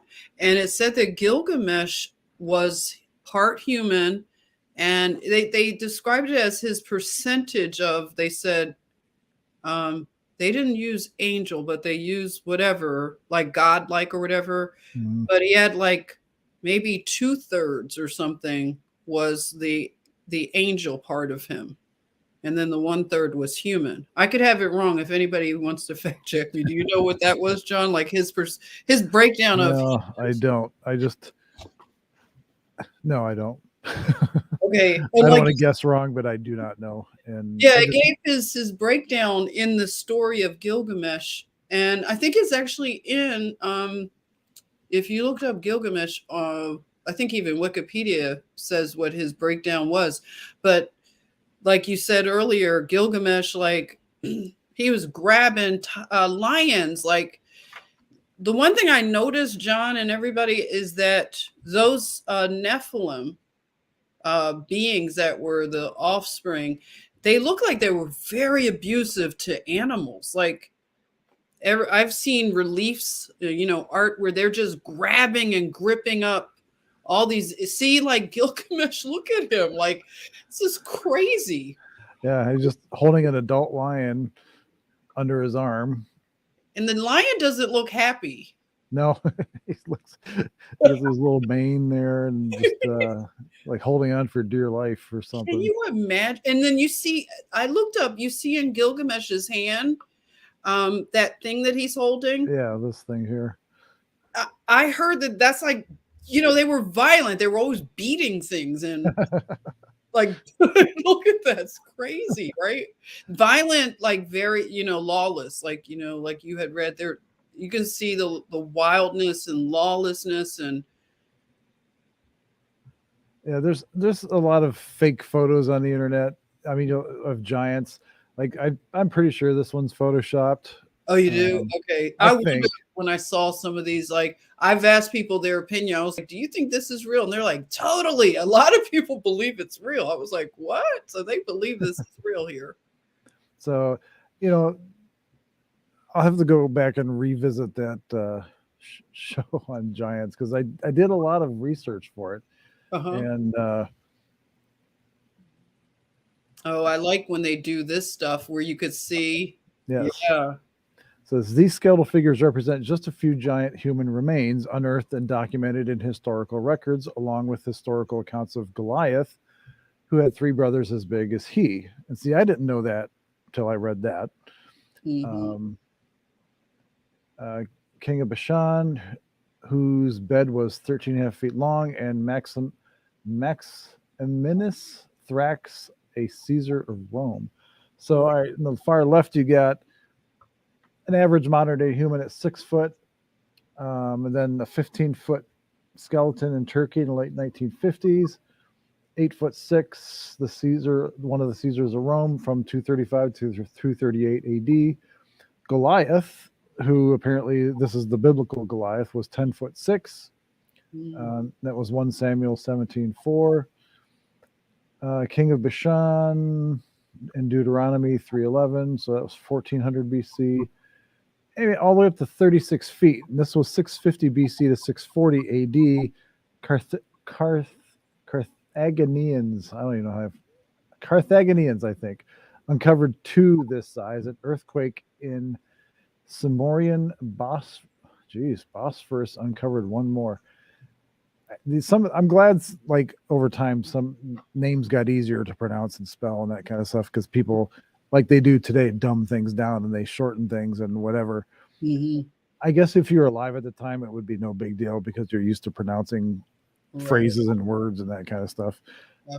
But I think it's interesting, where did the giants go? Yes. That's all I have to say is where did the giants go? Were they killed off?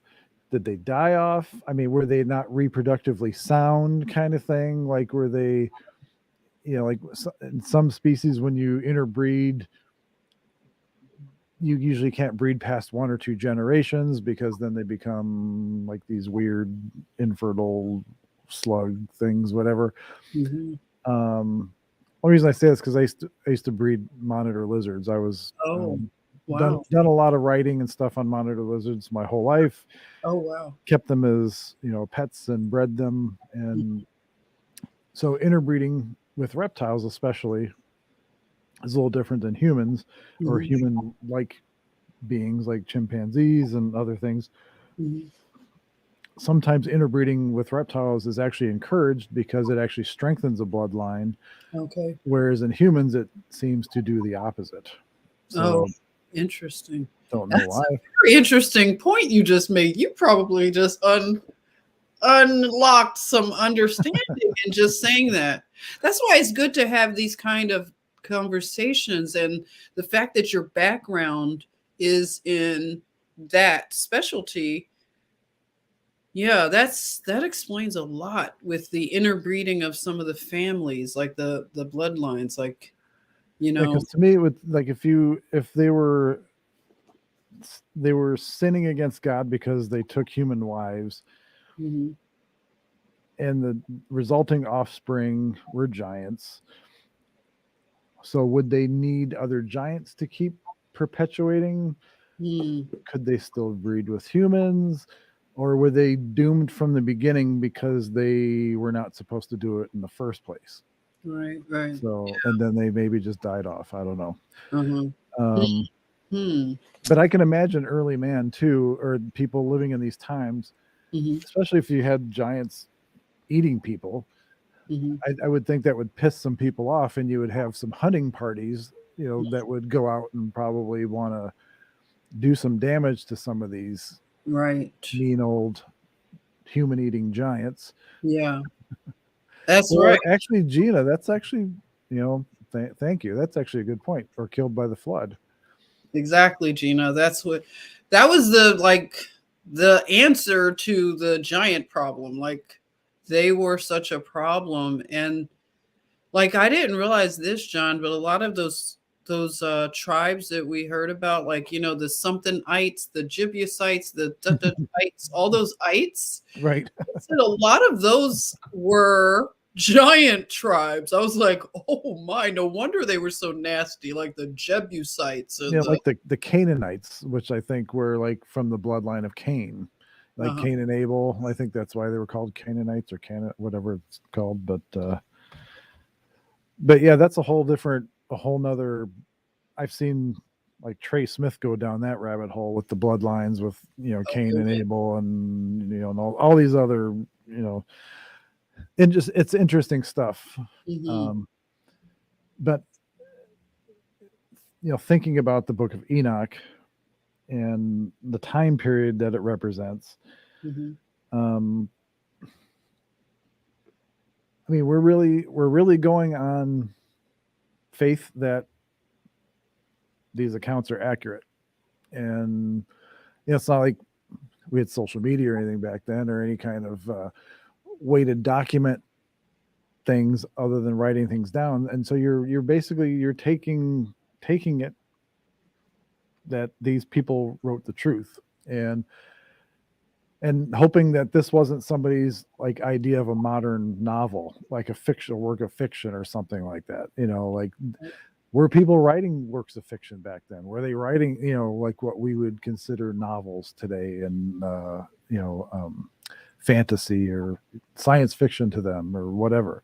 Right. So I don't think anybody's really looked at through that lens at a lot of old writings and old teachings and things like that. Mhm.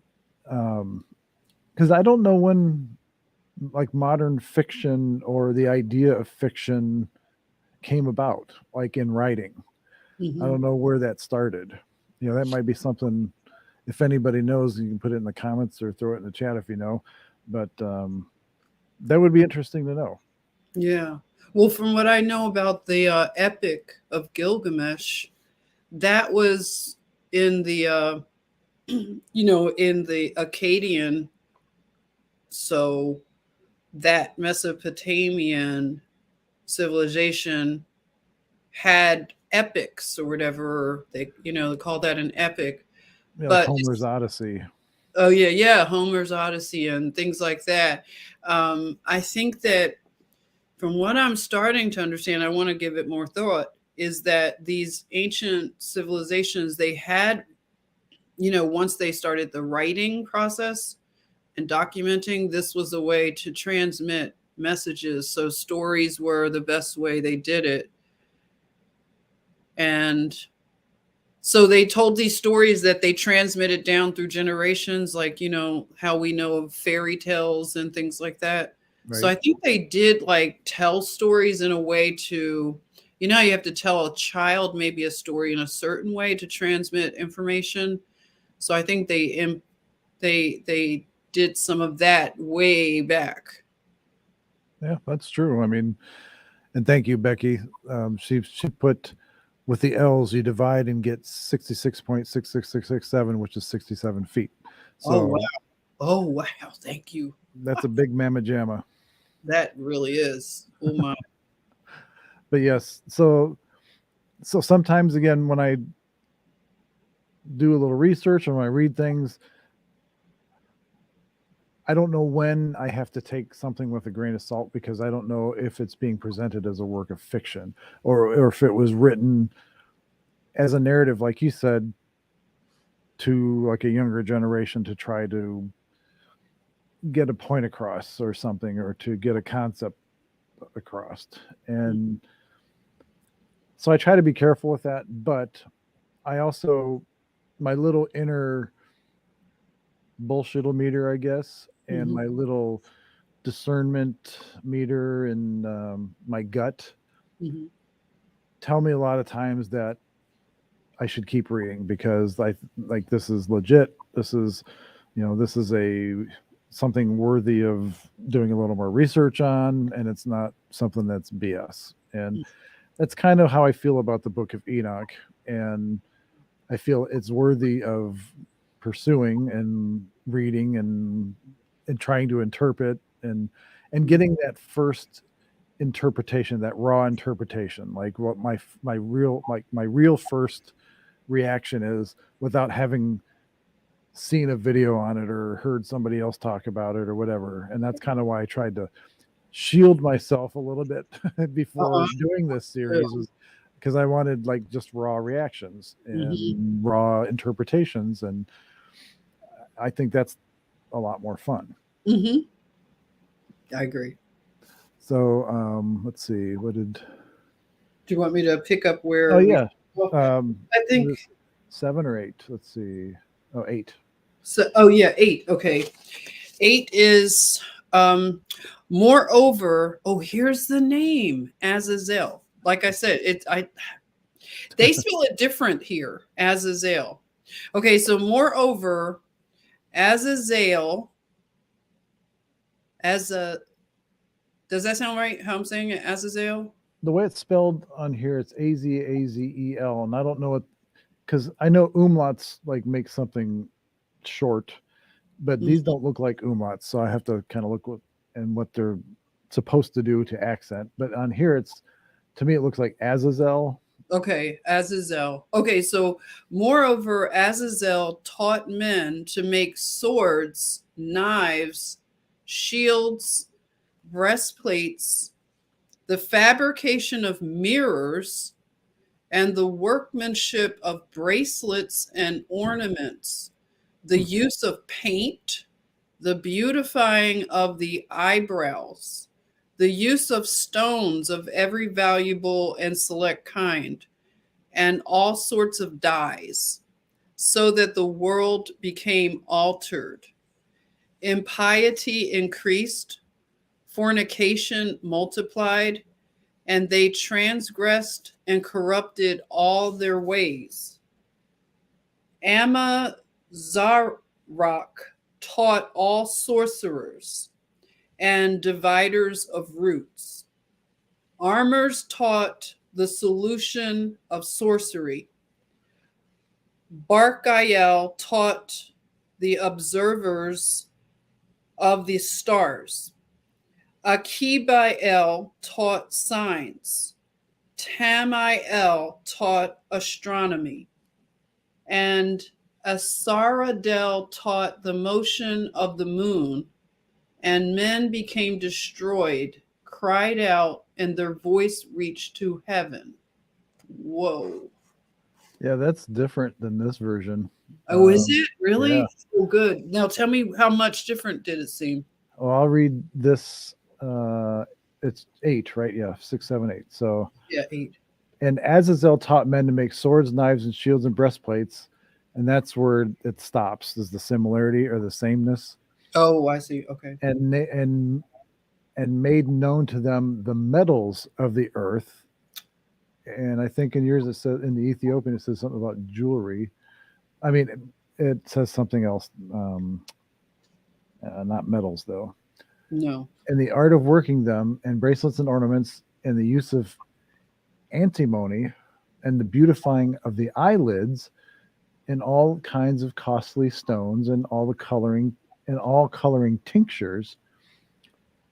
And there arose much godlessness, and they committed fornication, and they were led astray and became corrupt in all their ways.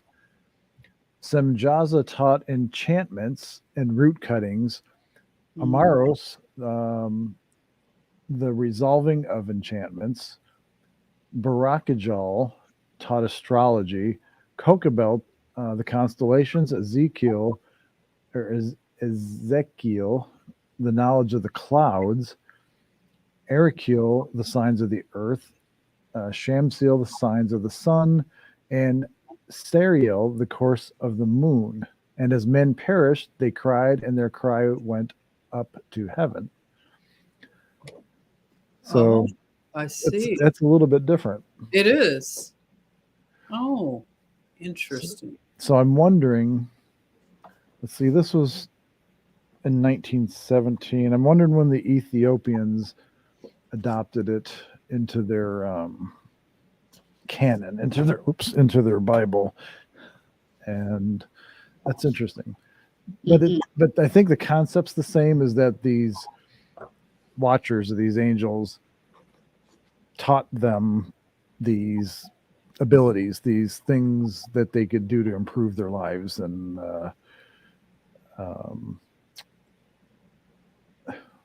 what's the word I want to use? Again, going back to the whole idea of, because some of this like almost implies witchcraft, like with enchantments and that kind of thing. Right. And to them, enchantments could be medicine or healing or something, or a way to heal somebody, or like a shaman kind of idea. Mm-hmm. So astrology, and again, the whole idea of astrology, looking back at some of the ancient cultures that were proficient in astrology, a common belief is that they didn't learn it, they were taught it, like whether it was from angels or whatever. But they didn't, like, humanity didn't learn it on its own, kind of thing. Right. Let's see. And that last line's kind of eerie. It says, "And as men perished, they cried, and their cry went up to heaven." So it's like, were they? I mean, so were they afraid when they died? They were not going to be redeemed, or did these people, or these watchers, these angels, did they corrupt them so much that they were afraid they were going to share the same fate as these banished angels, or these fallen angels? And again, that's why I love this. This is awesome. Like there again, just one little chapter is just like boom. It's like packed full of stuff. Packed. It really is. John, when I see that, you know what I'm thinking of in response to that question you just posed? I see it as mankind had it made, where there was no need for this knowledge. And see, that's where I know I would love to have more conversations with the people who don't agree. You Right. know, I was even talking about this the other day about makeup. I love makeup.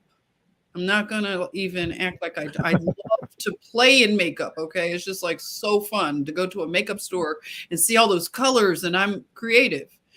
Now, to learn that makeup skills and things like that came from this knowledge of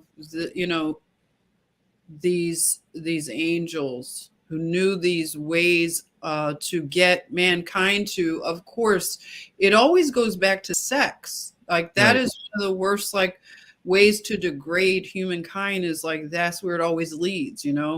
Of course other things too, to demolish your body with bad living, but the sex is the one that really does cause the most problems. And I think that because we didn't need these kind of things, that when we began to live this way and we now had think about now mankind has weapons, so Right. that means now you're going to see war erupt on a more massive scale. So maybe like the only thing they had was just slingshots, right? It was like that's what David took care of, like Goliath with, it says in the Bible. So if they were if they had a squabble, then they handled it a certain way, maybe fisticuffs or something. But now they got weapons, you could wipe out more people, Right. and it only gets worse. Right now, you got Oppenheimer who comes up with the atom bomb and all this stuff. So it just gets progressively worse.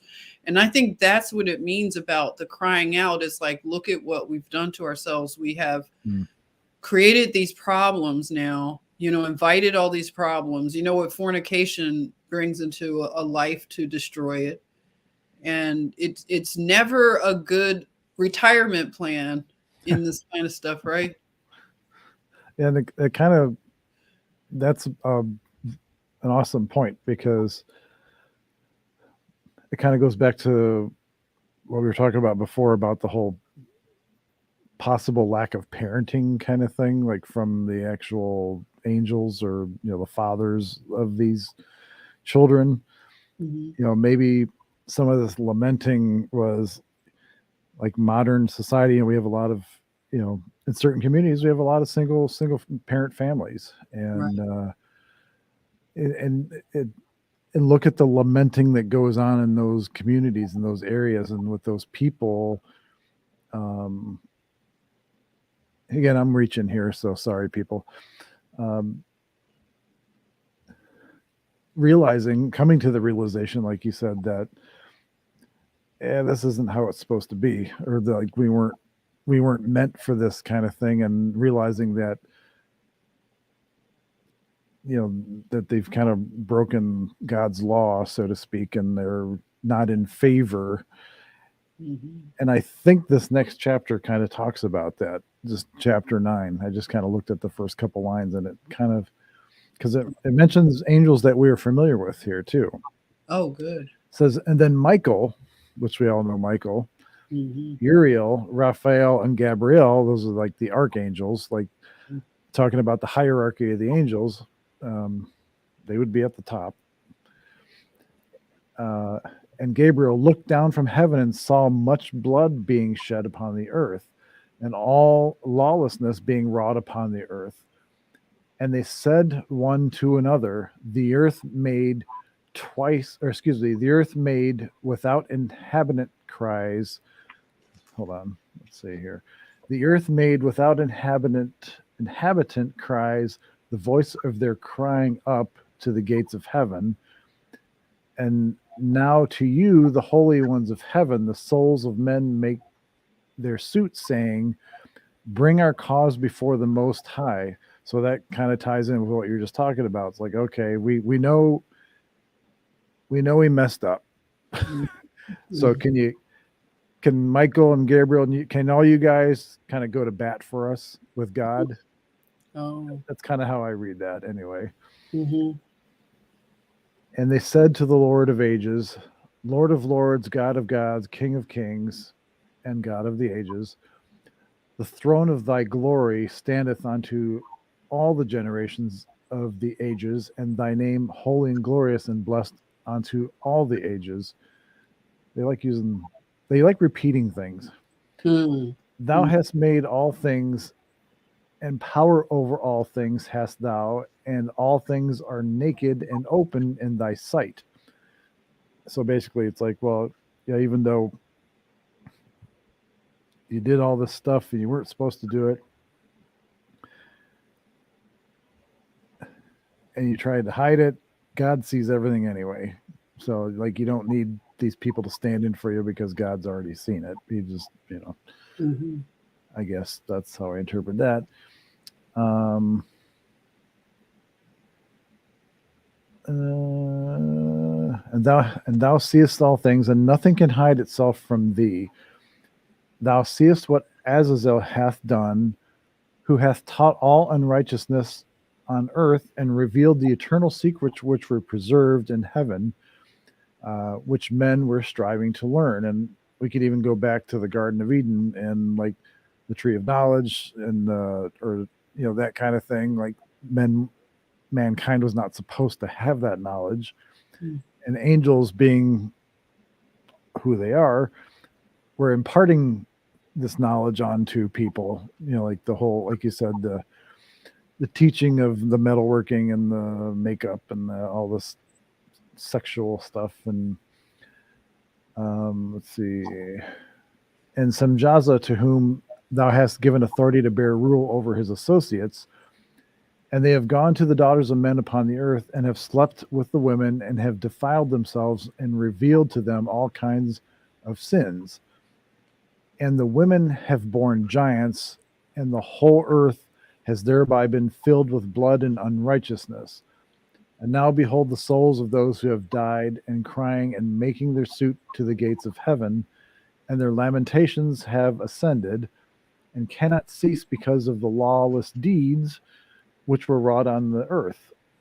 And thou knowest all things before they come to pass, and thou seest these things, and thou dost suffer them, and thou dost not say to us what we are to do to them in regard to these. So thou dost not say to us what we are in regard to these.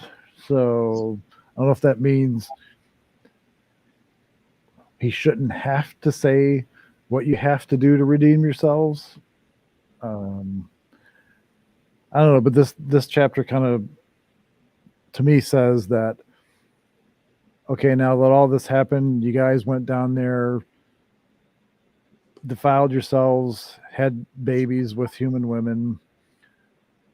You taught humanity stuff you shouldn't be teaching them, and now they're looking to me for redemption, and they shouldn't have to be doing it.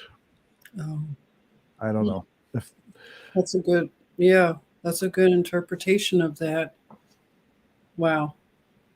But again, another packed chapter. I mean, that's just Very. This is amazing. It's like mind blowing, isn't it? yeah. I mean, there's just each line is just has so much meaning to it, and it's hard to unpack it all and kind of just sum it up really quickly. Right. But I think it's interesting that they felt it was strong enough to write that they basically were looking to Michael and Gabriel and the other, Raphael and Uriel, to help them out. Just like, hey,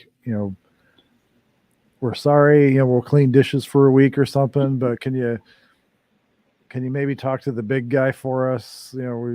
We're sorry. These guys haven't been around to raise their kids. We're not getting child support, and we're sorry. I don't know. Wow. Very strong language for that time, as far as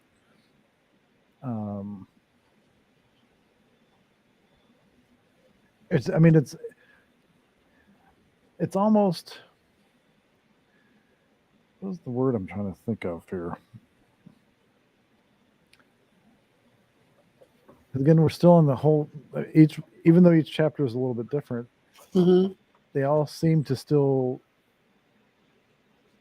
focus on righteousness and unrighteousness kind of thing. Yeah. So again, with that being a pervasive concept, I mean, that, I guess if I lived back then, knowing what I know now, sometimes righteousness and or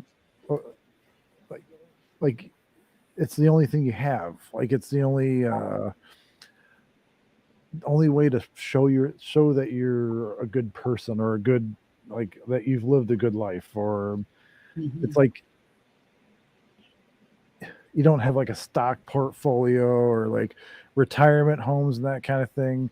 All you have to show besides your children is like what you've done. You're either a righteous person back then, or you were not. Like, so you were a godly person or you weren't. It seems like it was pretty black and white back then. And I don't know if I'm interpreting this correctly or not, but that's just kind of how I feel about it, at least initially.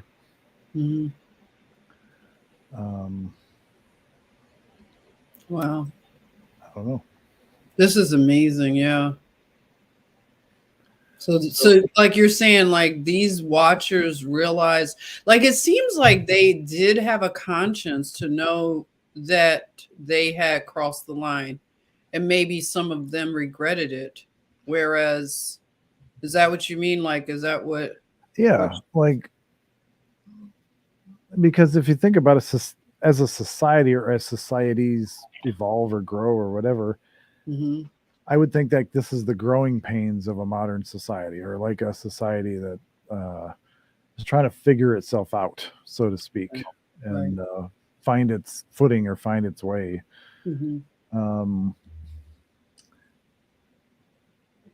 I mean, it's just, I don't know. I mean,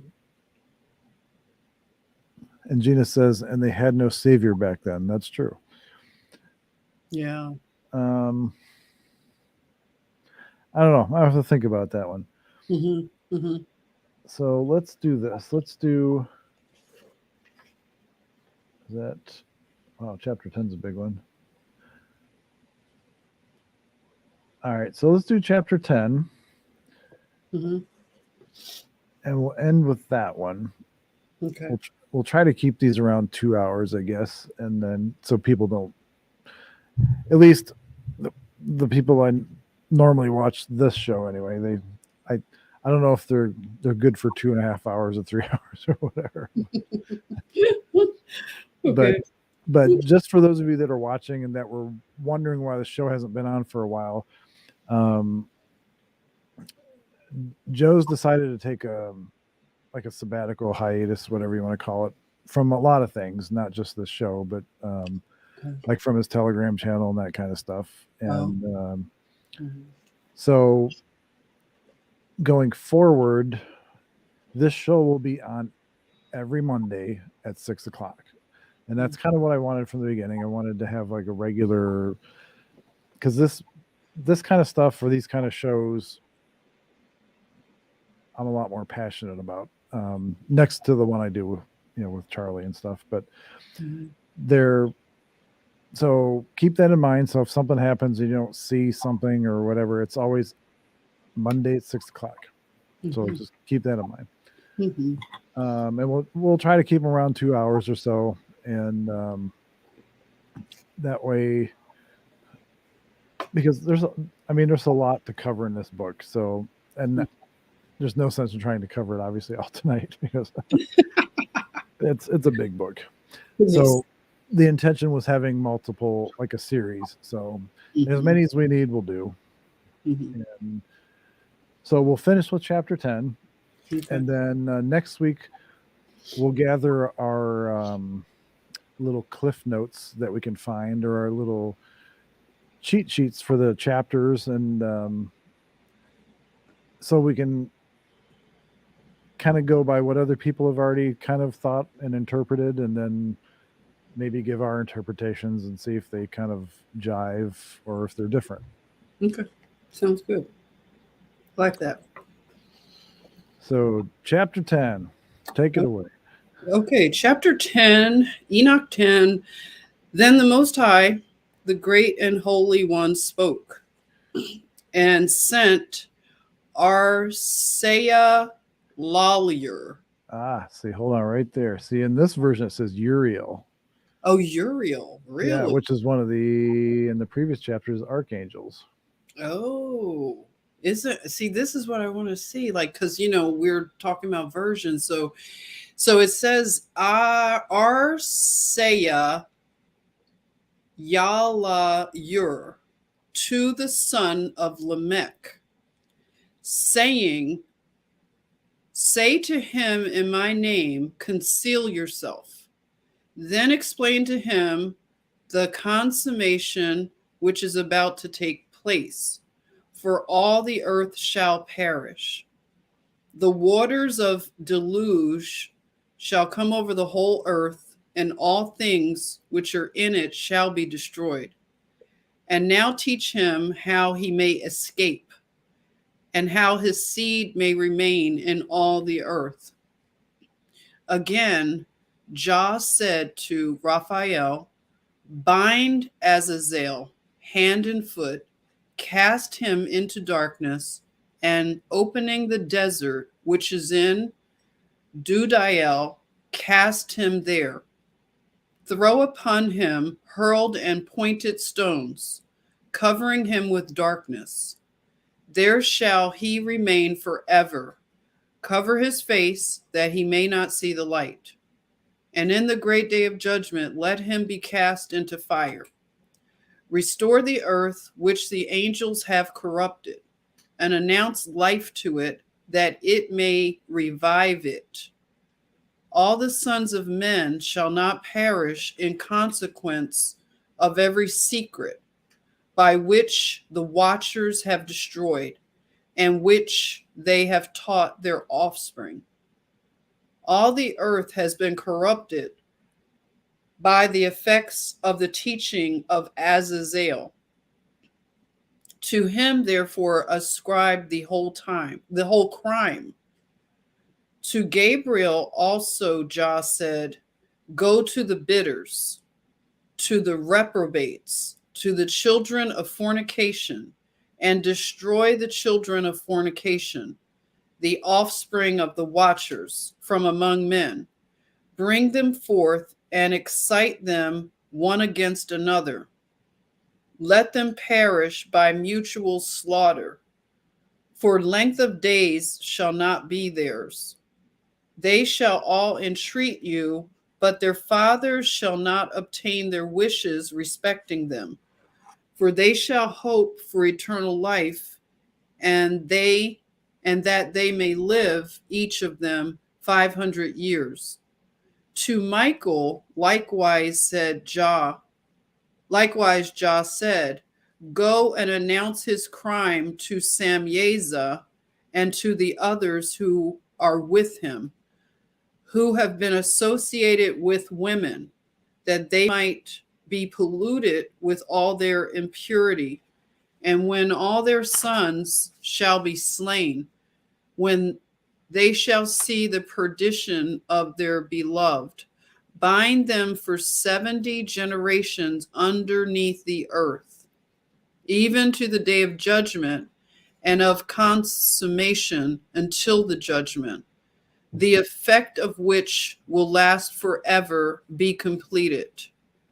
Then shall they be taken away into the lowest depths of the fire in torments, and in confinement shall they be shut up forever. Immediately after this shall he, together with them, burn and perish. They shall be bound until the consummation of many generations. Destroy all the souls addicted to dalliance and the offspring of the watchers, for they have tyrannized over mankind. Let every oppressor perish from the face of the earth. Let every evil work be destroyed. The plant of righteousness and of rectitude appear, and its produce become a blessing. Righteousness and rectitude shall be forever planted with delight. And then shall all the saints give thanks and live until they have begotten 1,000 children, while the whole period of their youth and their Sabbaths shall be completed in peace. In those days all the earth shall be cultivated in righteousness. It shall be wholly planted with trees and filled with benediction.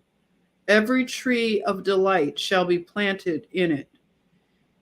In it shall vines be planted, and the vine which shall be planted in it shall yield fruit to satiety. Every seed which shall be sown in it shall produce for one measure 1,000, and one measure of olives shall produce 10 presses of oil.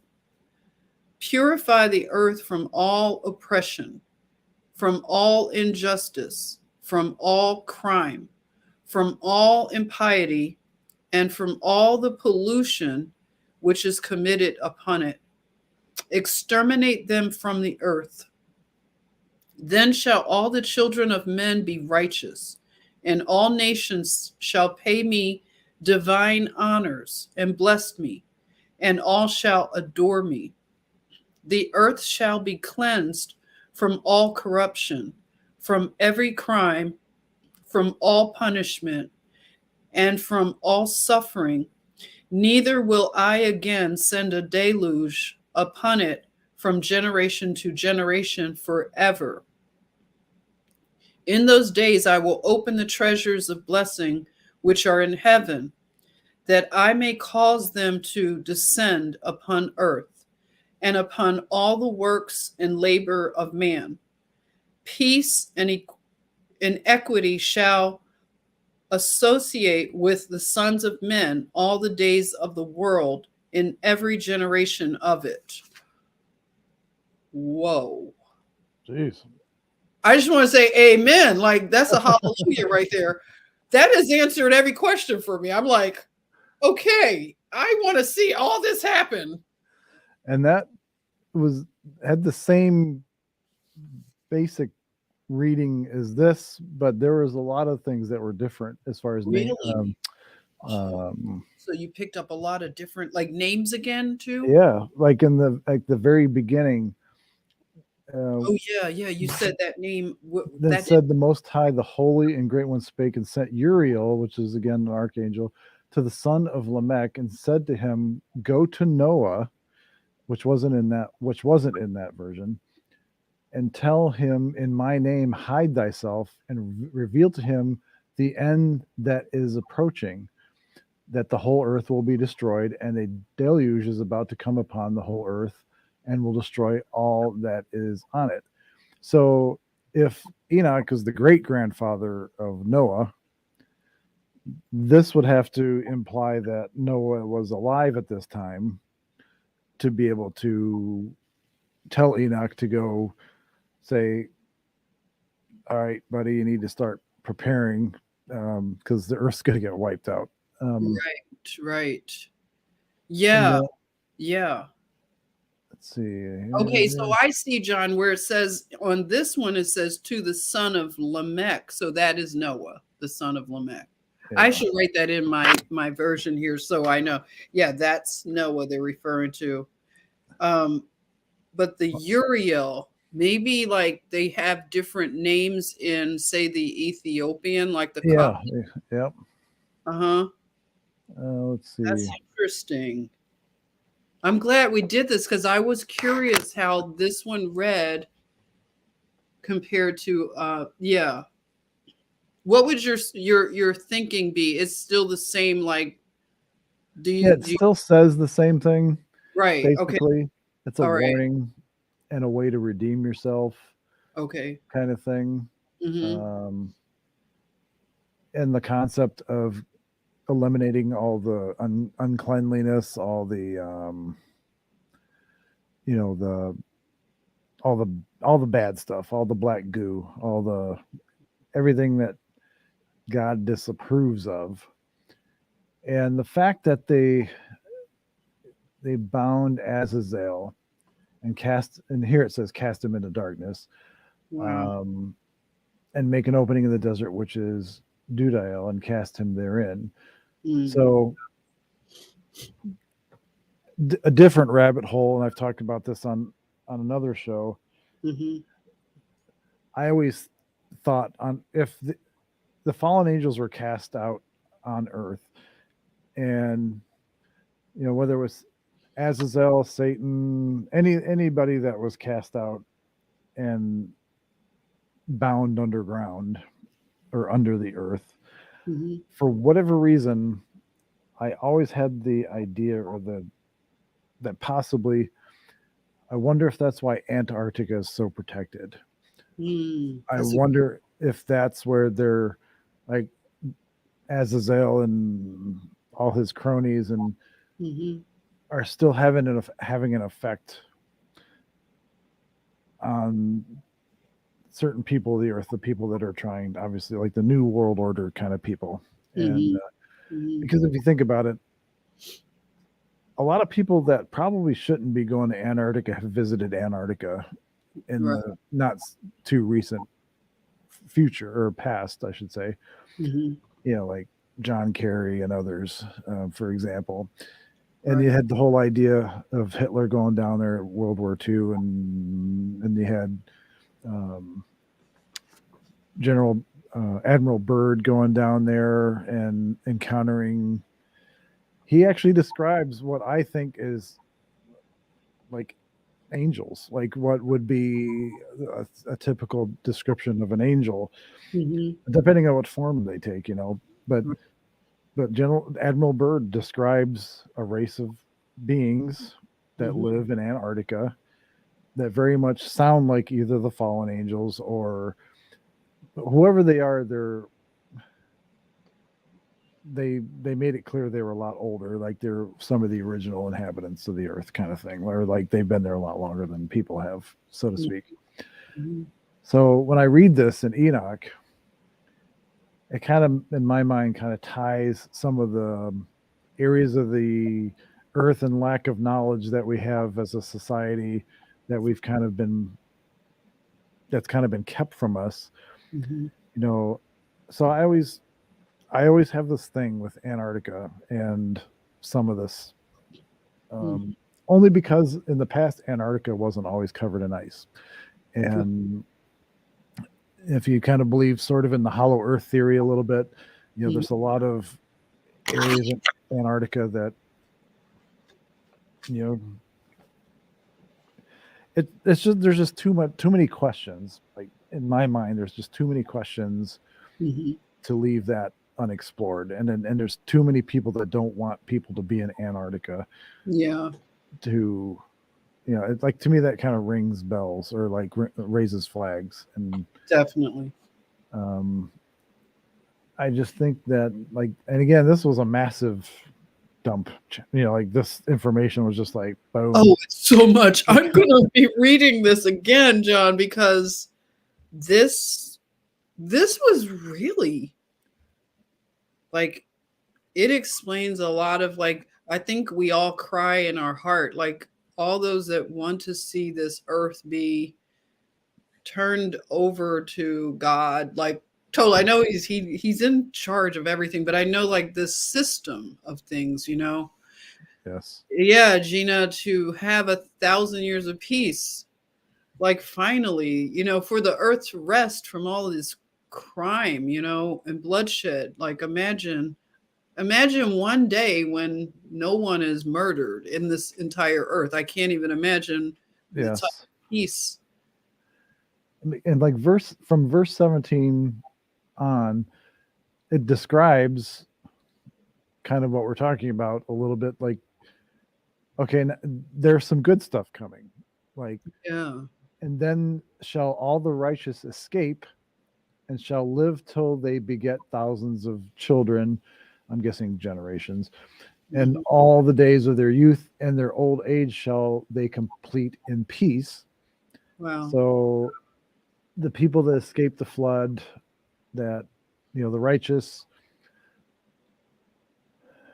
and then shall the whole earth be tilled in righteousness, and shall all be planted with trees and be full of blessing, and all desirable trees shall be planted on it, and they shall plant vines on it, yield wine in abundance, olives in abundance, blah, blah, blah. And cleanse thou the earth from all oppression, and from all unrighteousness, and from all sin, and from all godlessness. Let's see. And all the children of men shall become righteous. So I guess, if you're thinking of Jesus, the Savior, and all children of men shall become righteous, basically, if they, now that we know of Jesus after this, can be reclaimed through him, because all the evil and all the wicked were washed away. So now it's up to man to determine on their own, whether they're going to be godly or not, or live that kind of a life. Let's see. And I will never send. On yours it said something different, and here it just says them in parentheses. Oh, okay. Upon it from generation to generation forever. I think yours was like the flood or something. What's the last line right before chapter 11 on yours? Oh, okay. And in those days, or the earth shall be Just cleansed. before that. Yep. The earth shall be cleansed. That one. Yes. Okay. It says the earth shall be cleansed from all corruption, from every crime, from all punishment, and from all suffering. Neither will I send or again send a deluge upon Okay, it. that's it. Yes. The Ethiopian one uses deluge or deluge. Here it just says, I will never send them upon it. So I wonder, in the translation, why would somebody translate it to the deluge, and why would somebody translate it to them? So I'm wondering if in this case, if them means the archangels. So, but the deluge makes sense, because in this version, it still talks about Noah and the flood. So either way, it's God's promising he's not going to do it again. Right. Whatever that happens to be. Wow. So yeah, we'll stop at chapter 11. I think that's what we stopped at there. I'll make a mental note of that. Okay, yeah. I'll put a little thing. Yeah, I wrote it down, but I'm one of those weird people. I'm like a napkin freak. So when I eat, I have a ton of napkins, and I'm always writing notes on my napkins. And I have the sticky, so I'm a sticky person. So I'm going to put the sticky right here for 11. I gotcha. Okay, good. Wow. So guys, I like it so far.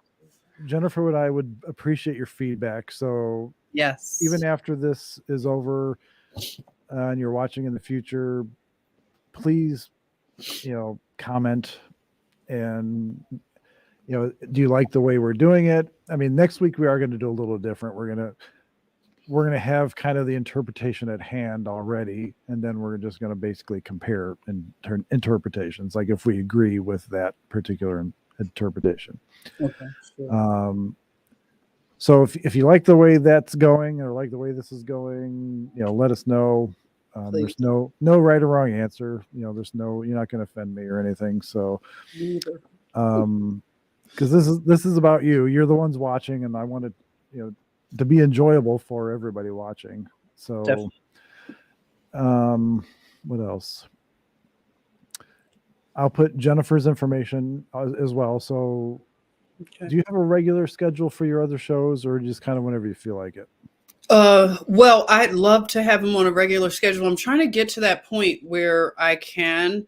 It's just that a lot of times I do the research. I can't quite like control the research, I'll say. Right. So it's kind of like it takes a life of its own. So when I feel that it's ready to go, like whatever subject, then I kind of like, okay. But it seems after I do one, I have to kind of take some time to just, Right. regroup and do more research.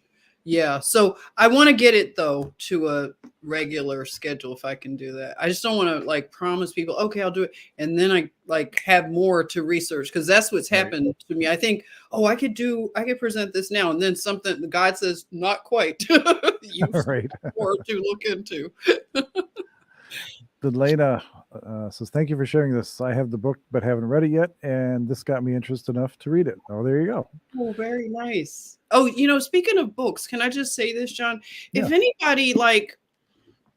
anybody wants to get a hard copy and they do want to get the Ethiopian version, I just got this off of I think eBay.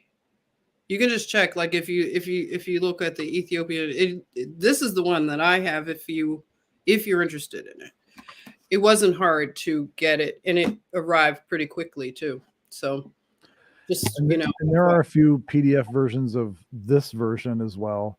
Like I'm reading from a PDF version, so yeah. if you want the PDF version, I can Oh, that would be great. post a Google link or something, like a Google Oh, Docs good. link Yeah. or something or whatever.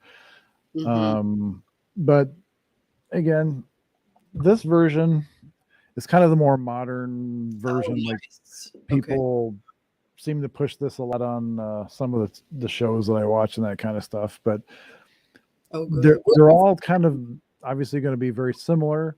Uh-huh. But I have a tendency to want to trust the Ethiopian version a little more Oh, because they accepted it into their Bible. Like it's like, so right. they've probably had some time to work with it and that kind of thing for however long they've accepted it. And Mhm. so I have a tendency to want to trust that one a little bit better, even though they're so similar. I mean, Right. they basically say the same things. It's just Right. some of the wording to me is interesting, and I think that's why I like the Ethiopian one a little bit better. Okay. Where'd you get yours, John? Where'd you find that one? This one I got off of, and I hate supporting them, but I got it off of Amazon somewhere. Oh, gotcha. And Okay. because I wanted specifically this one because this is the one that kept getting Oh, shown in all the videos that I was watching, and like right. when I was Okay. watching one of the Trey Smith videos, I think this is the book that he held up. So I when see. I looked for it, I looked for that cover. Gotcha. Okay. Yeah. And Because I know like a lot of people are new to this, so that's good. Like for them to, see what versions are being used by certain people, and then of course, the online version, which is good to have. yeah, and I'm not sure if I'm pronouncing your name correctly, so I'm sorry, but Delana, the version I have left things out in comparison to what you were reading. So I'm not sure which version you have. Oh, Again, let me go back to the title page or the whatever here. The version that I have, if you search for it, the cover looks like this. mhm. It's kind of a fancy looking cover. Very And Jennifer's is the version that's been accepted as canon into the Ethiopian Christianity. I hate to say sect, but like into Ethiopian Christianity. We'll just say that. The one that I have was, it says by R.H. Charles, translations first published in 1917. This ebook edition was created and published by Global Gray on the 22nd of October 2021. So, and again, this is the PDF version that I have. This isn't this version here. Oh, okay. All right. This is published by Defender Publishing, and this particular edition was published in 2016. So Okay. there's like I said, there's a few floating around out there, but I found that this one that I have in PDF and the one that I have here and the one that you have are the three that are the most similar, and so which tells me that these are probably the closest translations and the easiest to read or the easiest to reference. Right. Okay. Let's see. Amazon also has the Ethiopian version as well. I saw it earlier today. Okay, good. Okay. Yeah. All right. Good. So again, everybody that's watching or that will be watching, please comment. Even if you don't like it, what didn't you like, or what can we do different, kind of thing. So open to suggestions. Absolutely. And again, every Monday, 6:00 Eastern time. If you have read it, or if you have been reading along, or you kind of read ahead over the week, and you have specific questions, write them down and bring them up the next show. We'll talk about them. That'd be great. So, nice. But Jennifer, it's been wonderful. I appreciate you doing this with me. Thank you. This is such a blessing. I was so excited to start. I'm glad. Yeah, me too. You were like the perfect person to get involved in this, Thank you so much. I feel the same way about you. This is going to be so just a blessing to get into this and be able to, bounce these things off of each other and taking these little baby steps into this, because again, we're just flying by the seat of our pants. As we go along, we'll kind of maybe get a little rhythm going, a little, something going, so we can kind of, so it doesn't seem like we don't know what we're doing. Because right now we kind of don't. We're just it's like we're talking at a dinner table or something about this book, and you guys just happen to be watching. So it's happening in real time. That's right. So I apologize ahead of time for that. And but you guys are a blessing. Thank you so much for being here. Yes, thank you. Share, hit the little bell, visit Jennifer's channel. She has some fun videos. Her chat's very fun as well. And hopefully you guys are learning something, or making you think about something a little differently, and you like it enough that you'll want to share it with somebody. So nice. All right, Jennifer. All right. And everybody, until next time, we'll see you then. Thank you. God bless you, John. God bless you, everyone. Bye. God bless you. See you next Monday.